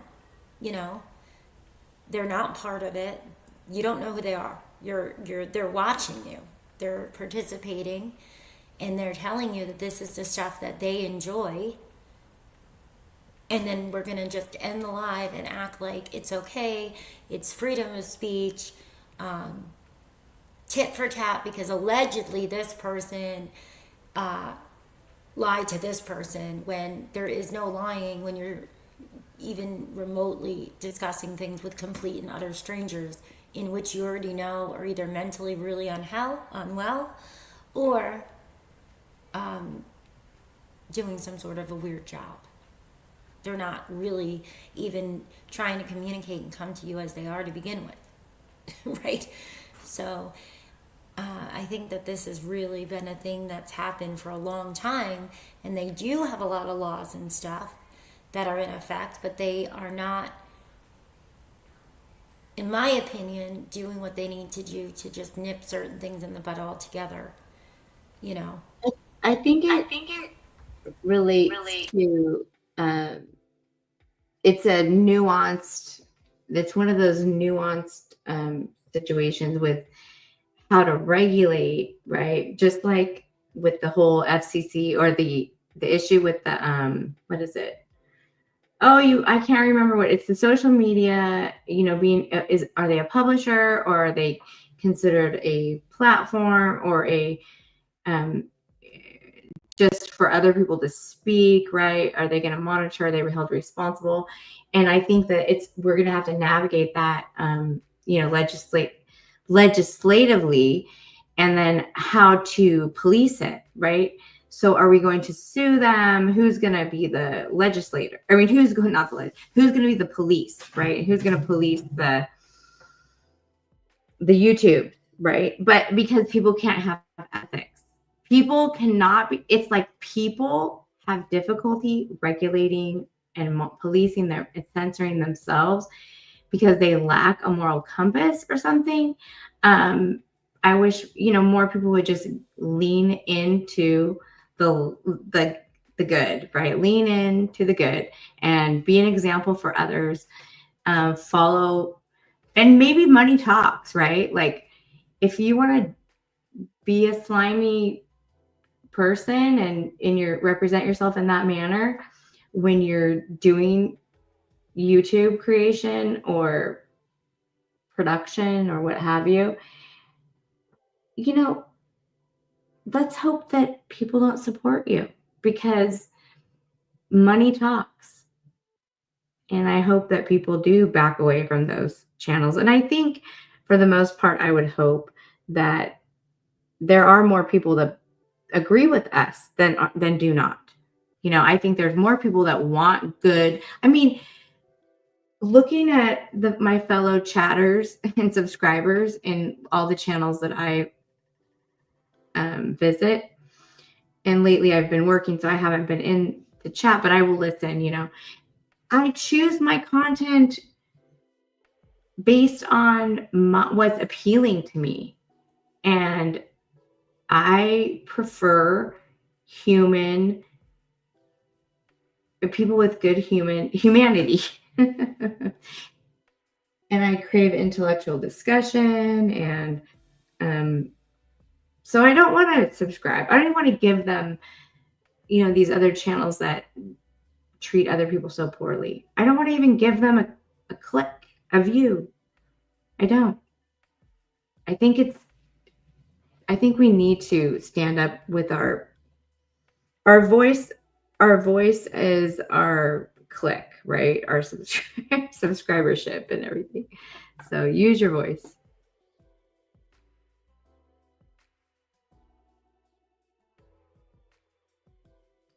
I agree.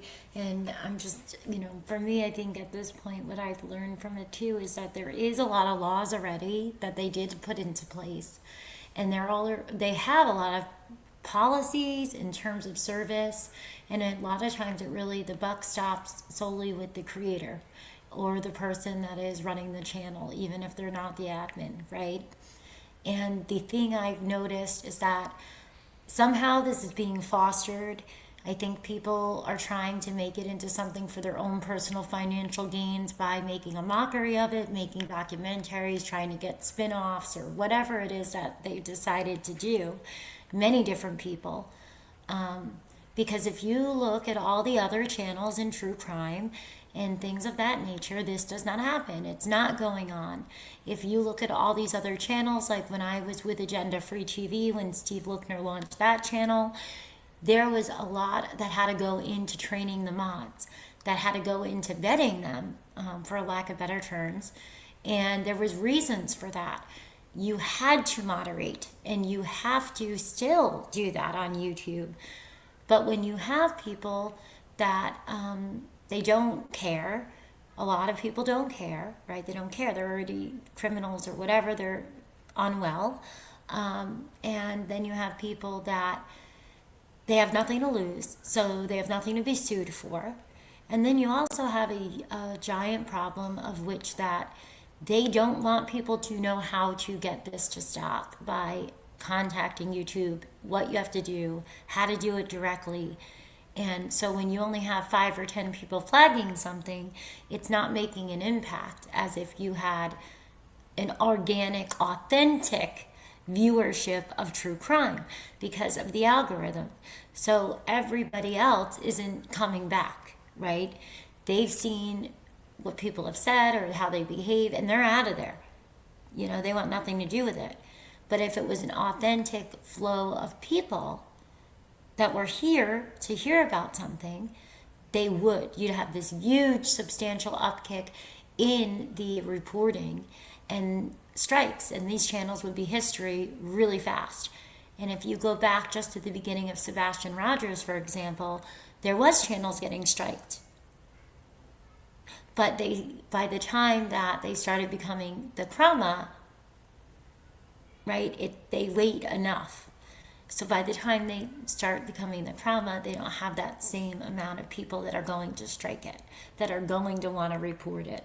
They already have an environment now that actually wants to enable it and support it and make it flourish. And I think that's how we got here, where it's getting out of control in this one part, whereas we'll see it'll be rinse and repeat. There'll be another case, all new people, and no accountability because nobody wants to lose their funder, right? Nobody wants to lose the money that's coming in for them to do what they're doing, and everybody's turning the other cheek. So in the end of this, eventually, I have always said, I think that there's going to be a large amount of channels that are going to be gone. If we're going to wake up one day, they're going to be history. Because we've seen YouTube over the years take down channels that have millions of subscribers.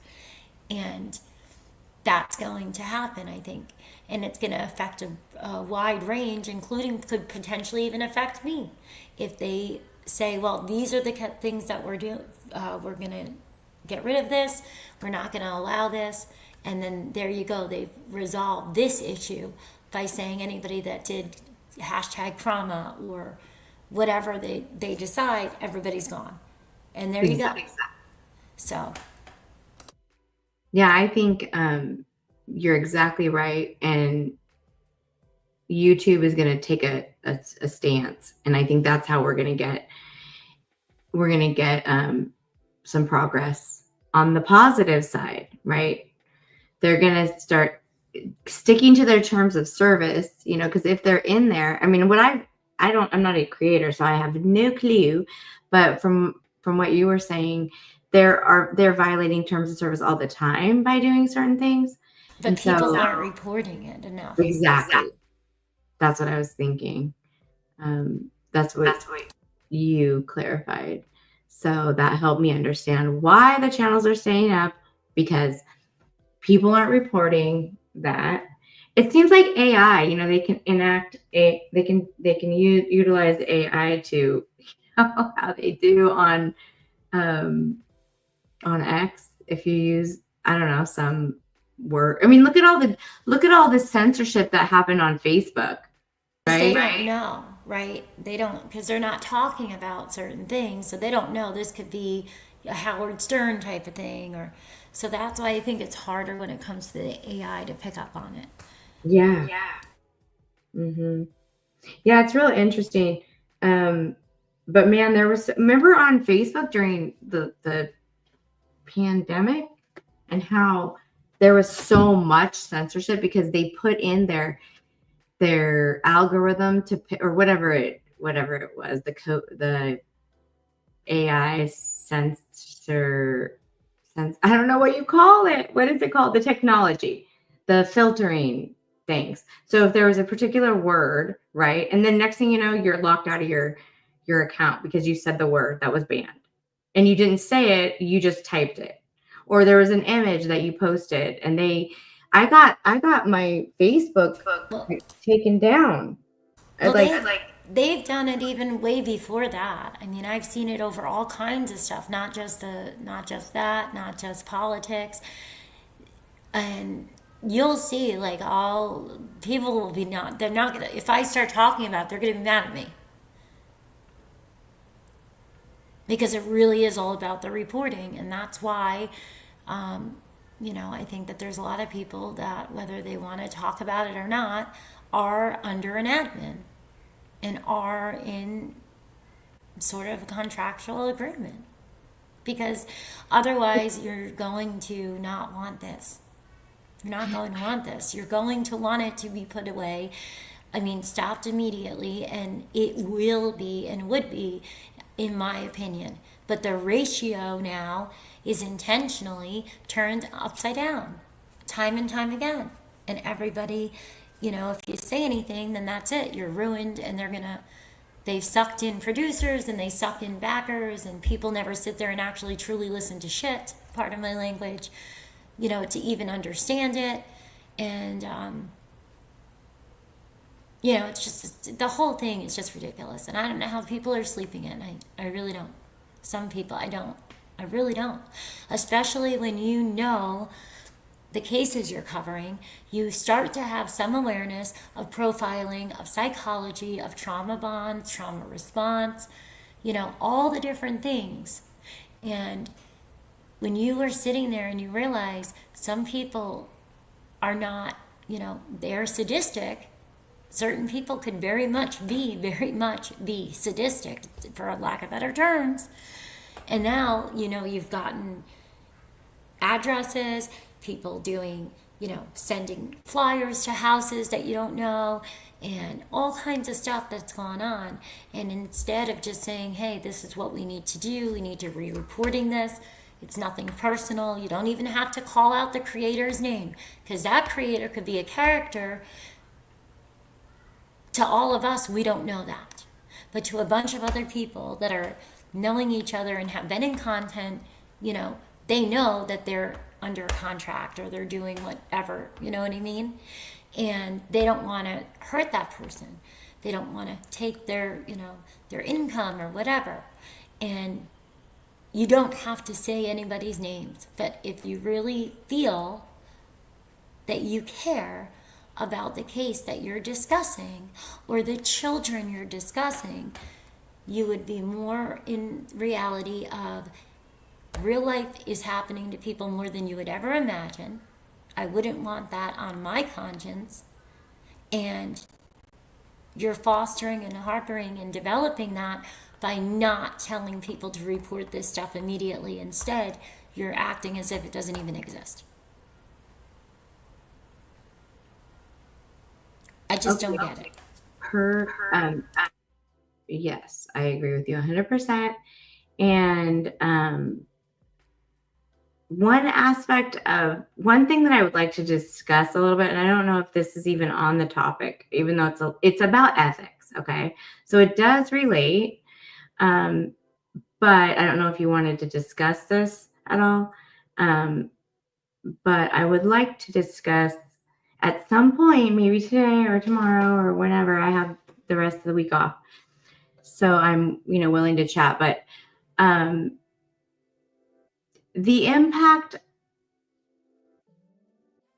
of the narrative that some were posing, implicating your child as a lookalike to Sebastian, and what that did on a personal level, and because I think that it's very helpful for us to be aware of what the implications are to those, how it impacted your life personally, and how it impacted your son's life.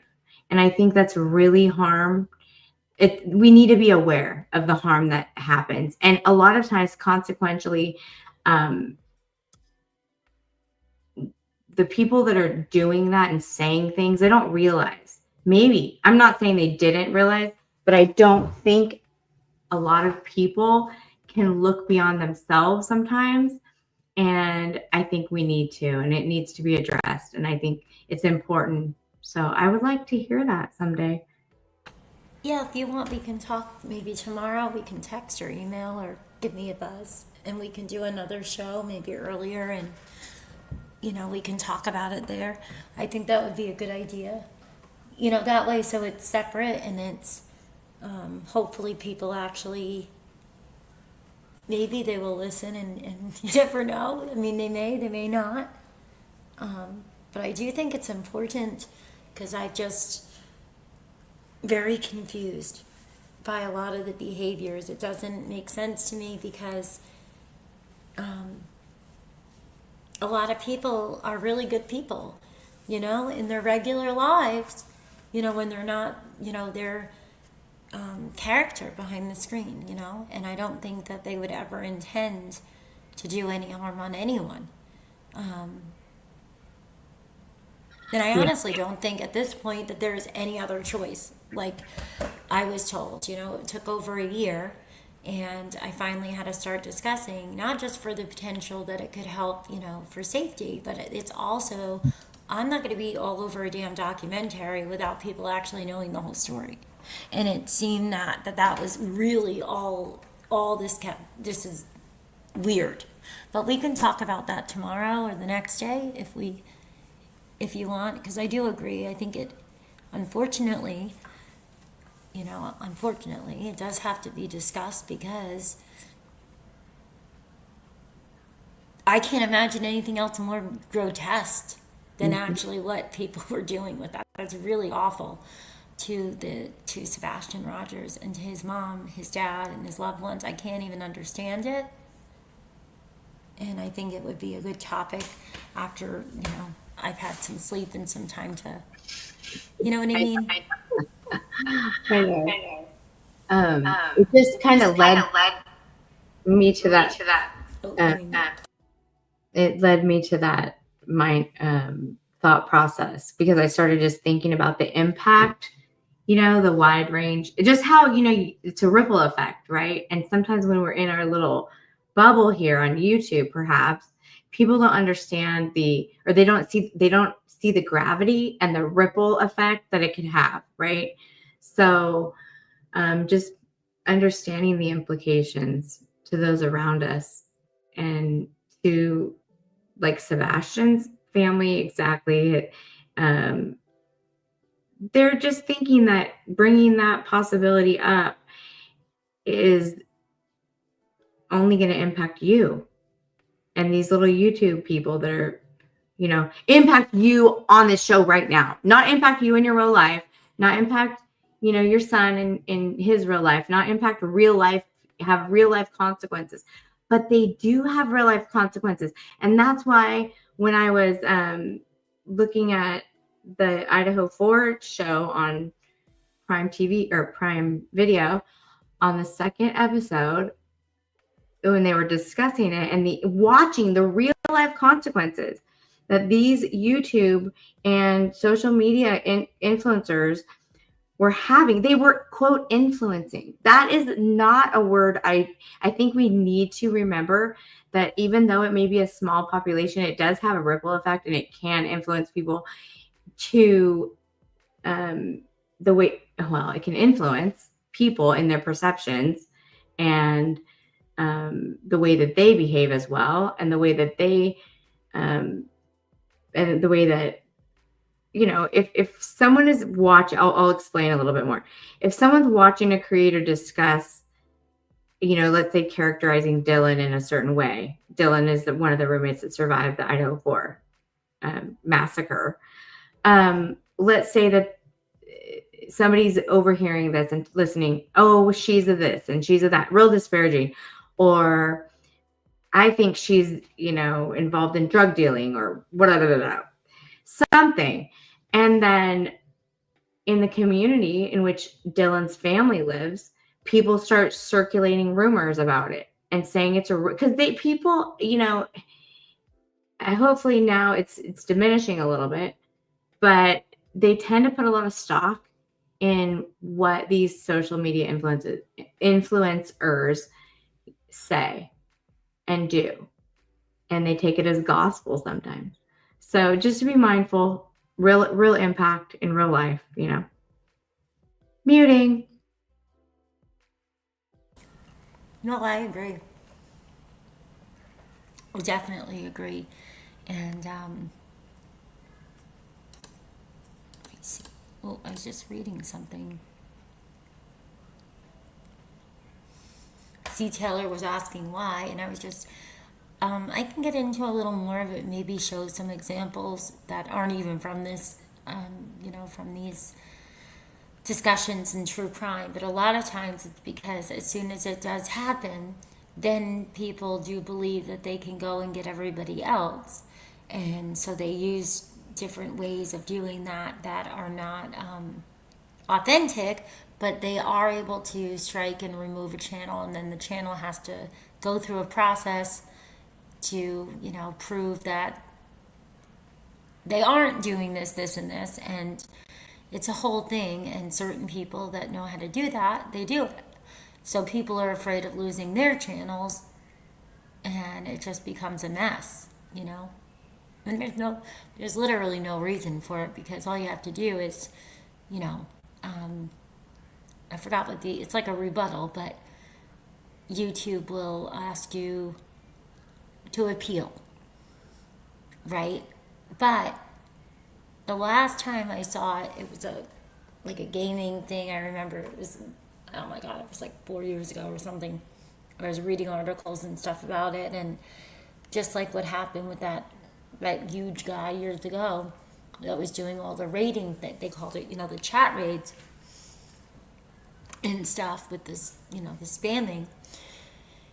It takes all these creators down. You know, the next thing you know, they're all gone. So there's obviously a lot of people that do not ever want that to happen, because this is their community and they know each other, and, you know, it's not a good thing. It's silly. And if people just had a limit, this wouldn't happen, you know. But it seems like people just don't have a limit.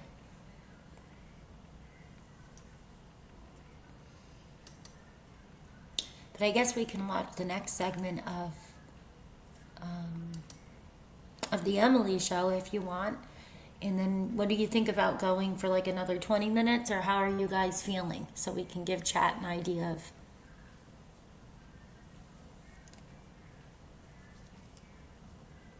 I was thinking if we do another segment of hers, and we can end around probably like 1:30. Well, 1:30 West Coast time, right? Would be like 1:30. Sure. Is that good? Can you guys do another 20 minutes, or it's up to you? It's my Friday night. I'm not sure about Tracy, and I'm not sure if she is crazy. I'm just kidding. I know it got so late trying to get this all the kinks out of this. Yeah, I'm good for 20 minutes. I don't think, oh, great. I don't think they know. No, I don't. I think a lot of times people exaggerate, their ability to. But I think they just blame everybody because, for example, look at what had gone on in this one communities that were discussing Sebastian's case, right? They tried to have it just be two sides, this side and that side, when there was the majority of people were actually what they were calling themselves as Sebastian's army. They had no side, and somehow all of a sudden there was this green team, which I guess was originally another creator's thing, had nothing to do with Sebastian. It was before he ever even went missing, and they tried to divide into two sides, and that's exactly what happens again, right? This is a constant thing, and it's not just here, it's just overall. And so people just don't want to risk that or do that,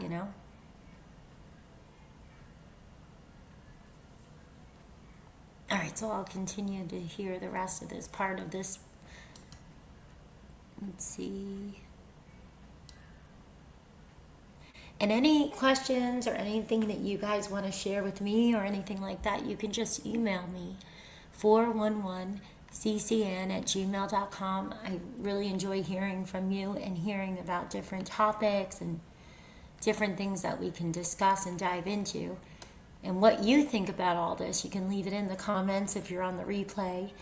And I appreciate you guys chatting and sharing everything with us. And I appreciate you ladies so much for joining me tonight to talk about this.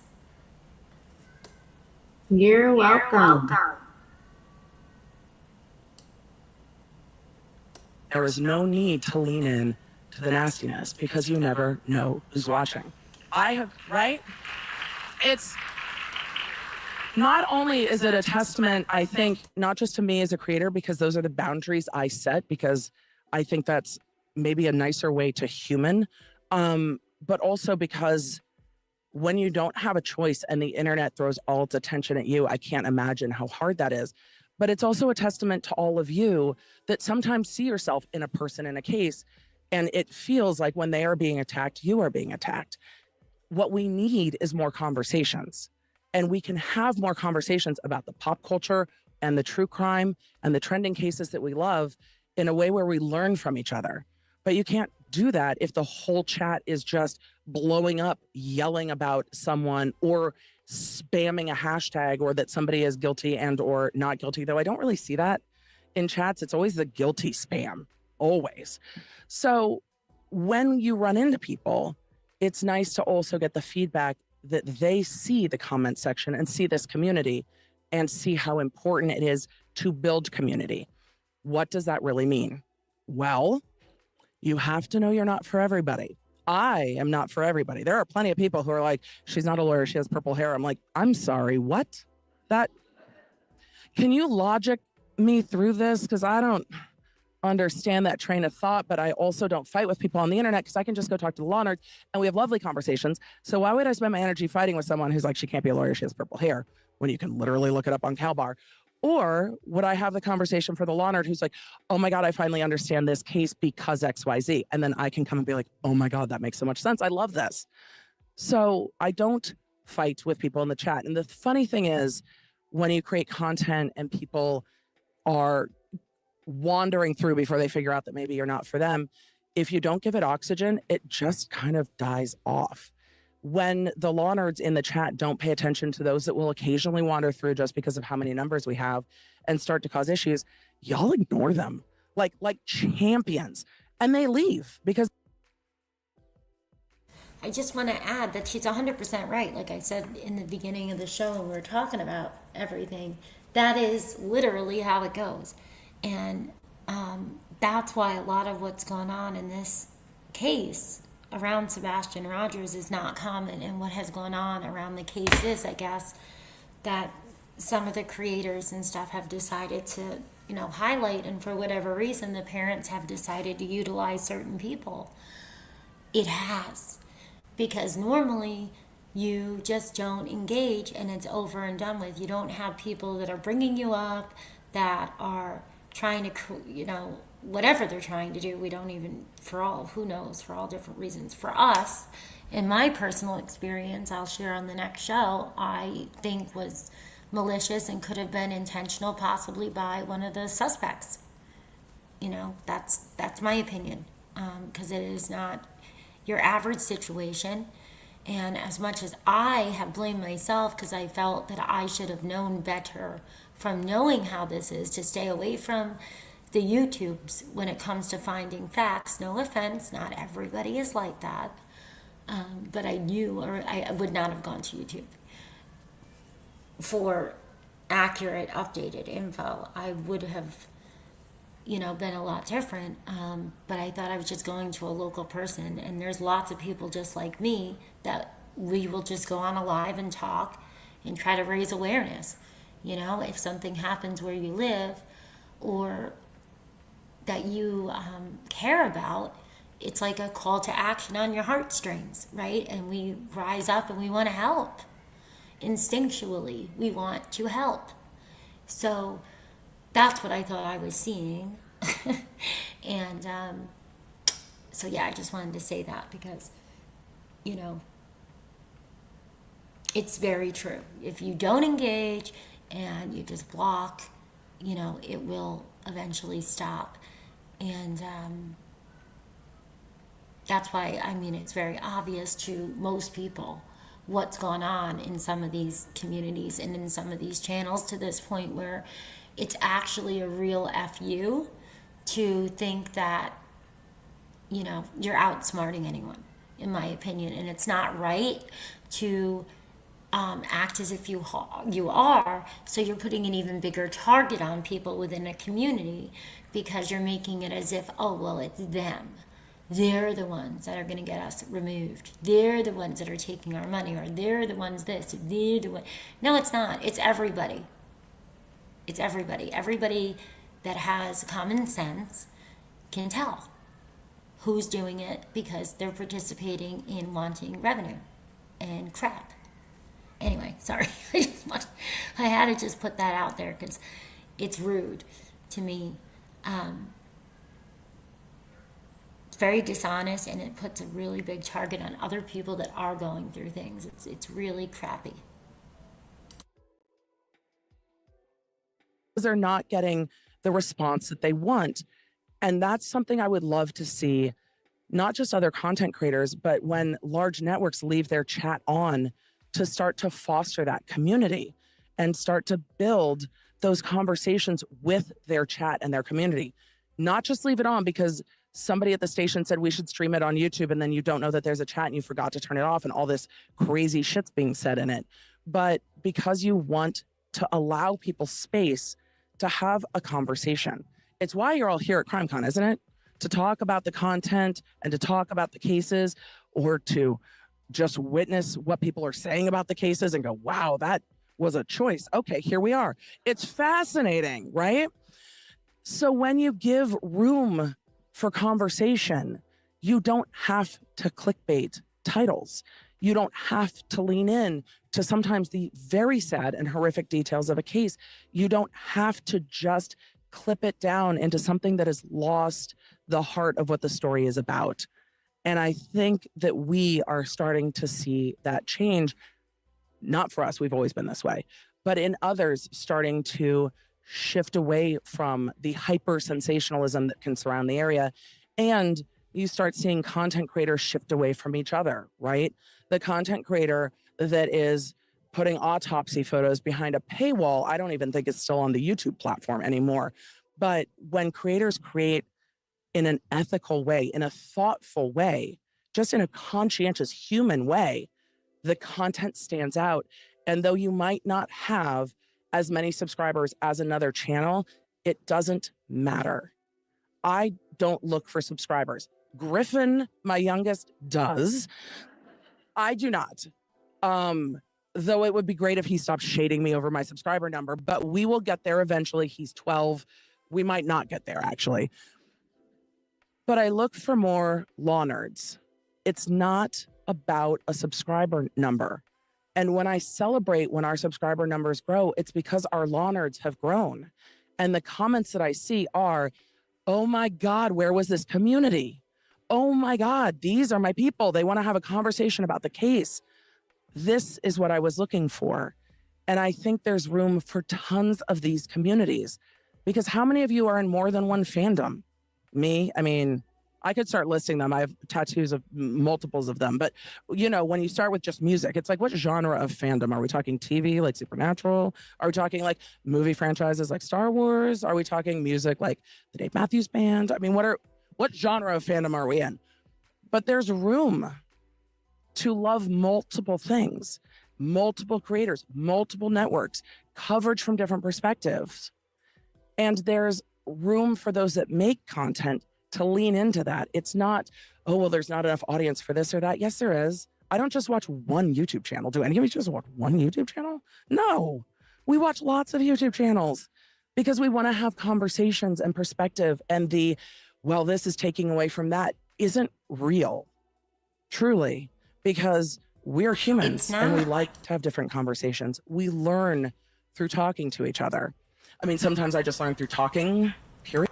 I really believe it's a controlling mechanism for people that know that they can't prosper and flourish. And people don't care when it's not their channel and they don't have their rights to their own thoughts and their own passions because they decided to give over that to an admin or to a temporary contract or whatever it is, without any ill will, without having any idea what that impact could be. That's just one of the reasons, but I truly believe that. You know, I agree. But y'all talk back in the chat, which is fantastic. And I'm going to try to start wrapping up so we leave a little bit more time for questions. Do you guys want to do that? Or do you want me to keep talking? I mean, I'll just keep talking. If you don't want to do questions, I'll just keep talking. But I'm looking at time and I'm like, we could probably wrap up my remarks about why this kind of content in this community rises to the top and then get into Q&A. But it really is, I think, a lesson that we're all proving that we want to have fact-based and fun conversations about the things we cover. But I also want to tell you, do you know who I was most surprised about watched the Depp Heard trial with me? Because I know all of y'all did. And if you didn't, it's okay. You don't need to tell me. It's fine. You don't have, there's still time. It's still up on the channel. I will tell you who I was most surprised about. Not only, I don't think I've told this story. Oh, law nerds. I don't think I've told this story. I might have, but I don't think I did. ADHD. I don't think I did. Not only did a witness from that case reach out and asked if we could chat after the trial, and we had a lovely conversation, but the witness was like, thank you for getting what I was saying. Like, I watched other commentary. I'm like, you did not. I did. You watched what? All the commentary on them as a witness. And I'm like, this is a terrible idea. Like, nobody needs to know what the whole internet thinks about their testimony in a case. No, it was not Dr. Spiegel, by the way, before any of you asked. No, it wasn't. Nope. No, it wasn't. But I'm like, don't go do that. Don't go watch what everyone has to say. It's a very big trial. Lots of people have lots of things to say. But the conversation we had was, you got what I was saying. And I appreciated hearing someone who got what I was saying and was talking about it and was not just trying to pull one side or the other. Because I will see that when you do trial coverage and you're like, well, I think the prosecution has a good point. Oh, you're always, not y'all. You're always so prosecution. And then like 3 seconds later, it's like, oh, the defense did this really well. Oh my God, she's so pro-defense. It's like, wait 3 minutes. You're going to change your mind. It's fine. But covering people in just oh, you said this. Oh, that makes sense. Oh, you said this. Oh, that doesn't make sense. That was definitely not a butt dial. Stop it. Don't lie to me. Don't lie. Right? Exactly. But covering it in a way where we're just talking about, oh, that's an interesting point. Oh, I don't agree with this. Y'all get it. You want to hear it as it unfolds and see the puzzle pieces and put them together. And so when people watch, even if they're the ones being discussed, they get what we're doing. So not Sir Mix-a-Lot. Some of you have seen my interview with him. The way I died. I thought I was being trolled for a couple months, didn't I? I'm embarrassed to admit how long this went on, where I'm like, I'm pretty sure I'm being trolled. Wasn't being trolled at all. Pretty sure I was. Wasn't. Not Sir Mix-a-Lot. But Courtney Love watched the Depp Heard trial with the Law Nerd community. My 90s heart. Between Sir Mix-a-Lot and Courtney Love, I'm like, I can't do this anymore. Like, I don't understand what's happening. And then like content creators would jump into the chat. And I was like, you have to leave my chat. There's 300,000 people here and I'm nervous and I'm going to search a fangirl because I've been watching your YouTube since AT&T billed you for every tweet you ever sent. I can't do this right now. And same, like when Bailey Sarian would pop into the chat, the Law Nerds would be like, oh my God, Bailey's in the chat. I'm like, please don't tell me. Do I look okay? Guys, she's making me nervous on the internet. I love her. I'm sweating. Stop it. But we were all able to have such lovely conversations because we just wanted to talk about the case. And there is a lot to be said about just wanting to talk about the case. And it's enough.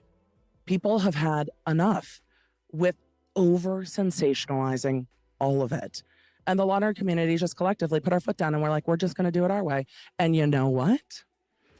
We fucking did. Yep. We break things. We broke our app developers multiple times. Did we break our app developers? I thought they were going to break my team back. They didn't, but we broke the app developers. For all of you that are in the Law Nerd app, thank you. We broke the app developers. When we launched the app, we broke the app and our website. So that was lovely. It happens with our launches for merch. Happy Pride, everybody. It happens with our launches for merch as well. We just break things. But you know what? It's okay because we figure it out because we're Law Nerds. I'm going to leave some time for questions. I know there's a microphone there. If you want to take a minute and ask me a question, I would love to get to chat with you face to face, swiftly, and hundreds of thousands, what if anything's into the camera. My name is Kai, a troll who followed our podcast. I say this to give context. Have you really? I have. Amazing. This community, a couple days off this week because thank you. Thank you. My nails and my hair would not look this good if there was trial this week, so I needed the personal time. All of my channels are the Emily D. Baker. The Law Nerd app is amazing. This community is amazing. Hi, let me know what your name is. And yes, it's hard to see with the lights. Hi, yeah, hopefully you can see and hear I me. can now. My name is Kaya Penfield of the Stand Our Ground podcast. If you haven't heard about it, that's I have. Have you really? I have. Well, you guys were listed as we were getting here. In all the stuff, I think. Perfect. But we have yes. had like 300 listeners on our first episode total. So that's impressive that you've heard That's of it. amazing. I say this to give context because my podcast is about my cousin's murder. And despite it being a really low profile case, we have had the clickbaity YouTubers who have done her case. I'm sorry. And a troll who followed our podcast for a while, who I found out later was emboldened by another true crime community where they tolerated that behavior. It culminated in him using the COVID-19 testing system to send mail to some of the people who were supporters of my cousin's case, as well as my cousin's killers, so that they tried to come after me legally. I'm so sorry. Pointing out that on our side, pointing out that she had been drunk at the time she was killed. I'm not sure what they said to the killers because all I got was a message saying who has my address and why. My question is, personally, I believe that while we can't control what our audiences say, obviously we can't even control what we say ourselves. Sometimes it's very disappointing. That's true. But I do think that we have a responsibility to set an expectation and standards for how people who listen to us behave, and to also speak out against those in our community or even our listeners who do things in our name that are really shitty. So I guess my question is both, how do you feel is the best way for content creators to go ahead and kind of set those standards at the beginning, as well as for those who perhaps haven't done so or have been in the game for a long time and are wanting to make a shift towards more ethical reporting and holding their audience to a higher standard? How can they transition towards that? First, thank you for sharing your story. And when I say you don't know who's listening, it's because you don't know who's listening, right? And weaponizing community is one of the things that will piss me off the fastest on the internet. I absolutely hate it. I think it's disgusting. I call it out when I see it. Sometimes I call it out just to my team because I don't want to flame creators that have smaller communities, because then I don't want my community to respond to my own rage. But the rage happens internally, and we don't associate with creators who I've seen weaponize their communities, because communities are not a weapon. They are a gift. They are people who want to connect with each other and with you. There is something very gross and power trippy about people who want to weaponize community against other people. Asking questions, having conversations, absolutely a beautiful thing. But if you set the rules as a creator and build a community based on, we don't go real world with people. It's something I say quite a lot and call out when I see people going real world.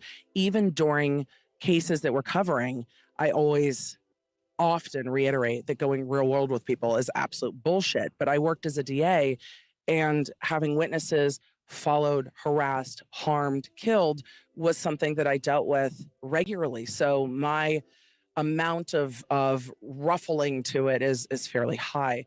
But I tell my community that, but I also do that. I don't go after people on Twitter. I'm barely on an app where it seems to be a Thunderdome. I don't call things out in that way because I know that my audience follows the example. And sometimes there's a lot of power in not responding. And I remind my audience of that as well. And a lot of us have dealt with people in our lives where we have to take that path too, of like the power of not responding, like Ariana. The producers did her dirty this season, but sometimes you have to stand in the, we are not responding to this. And I expect y'all to join me in smothering people in that silence and denying them the attention that they want, because there is a lot of power in that. And you can empower your community with you to take a stand by not engaging in the fuckery. And it's a powerful thing. And if you see people in your community doing something in your name, it's okay to say, that's not on my behalf. Don't. That's not what I want. And sometimes that's engaging directly. Sometimes that's a DM. Sometimes it's just saying on stream, hey guys, there's some stuff going around. That is not something that I'm okay with. If you don't know what I'm talking about, that's okay. And if you do, I'm not okay with it. Stop. And that's all right. So thank you. Thank you so much. Shout out your podcast. Wait, shout out your podcast one more time for everybody in the room. I'm so sorry I didn't hear any of that. Shout out your podcast one more time for everybody in the room. Stand Our Ground, the Deanna Stevenson case. Awesome. Thank you so much. Well, I think I'll start wrapping it up now because it's around 3:30 Central, so 4:30 on the East Coast. And on the West Coast, it would be about 1:30. And then we can connect sometime today. It's today about doing another show and having it done maybe a little earlier when the kids are finally laying down, or afternoon, whatever, because I am momming it up, so I can do things and have the kiddos in the background. It's called real life. They come first and they do their playing and their therapies and stuff sometimes where I can, and I can connect and see what you think about it. Trisha 818 if you want, and Casey. And I decided a while ago to not really worry too much about the background noise because I'm not a professional, right? And when I was looking for shows to watch, I really wanted just another mom or, an auntie or grandma. I just wanted another person to hear their point of view. I didn't want to watch TV. So, I try to be mindful of that when I'm doing the content, not to be so critical on that because that's not what I was looking for. And I figured, let me give you guys a chance to share your final thoughts on everything and what do you think. And Thank you again for coming. Thank you so much. I appreciated just hanging out and chatting with you and listening to Emily. She's a great resource, for so much. So it was a great conversation. We'll do it again. We're going to rise above and not lean into the slimy. That's what I'm taking away. And I look forward to discussing on another day, whether it's, anytime in the next 2 days are good for me. Maybe Friday not as good as tomorrow. So tomorrow's probably better. But yeah, we can start earlier. That sounds great. Thank you so much. Thanks to chat and all you guys did a great job with your comments and questions. And, you know, we just appreciate you. Keep being good humans, right? And good night. Thanks for having me. Thank It you, was Casey. Did it was you have really something? enlightening.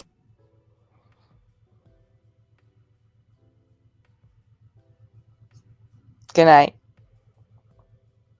My darn mic thing. I'm going to fix that for tomorrow.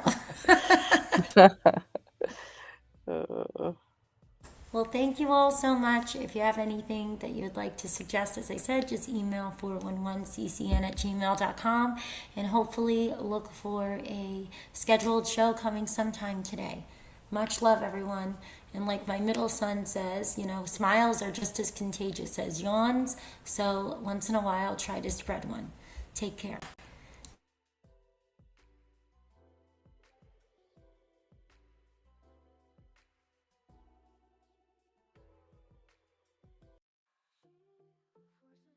Strong and kind voice for those.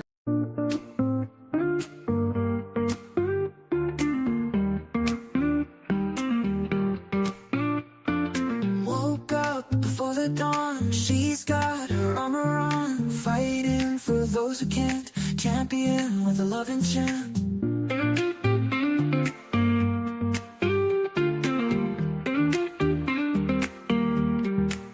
Investigates the hidden truth with a pen sharp and couth. Unlocks doors with every word, and justice never goes unheard. Oh, she's momming it up with a heart so tough. Advocate for every child, makes the world a little more wild.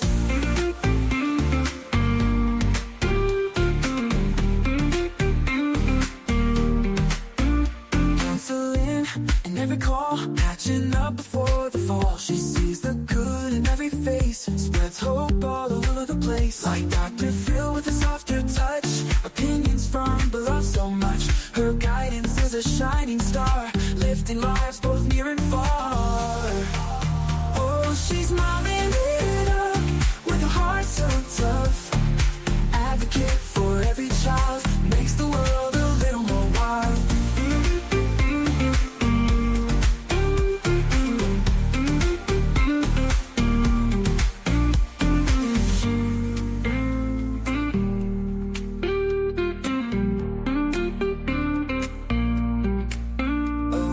Momming it up with a heart so tough. Advocate for every child, makes the world a little more wild.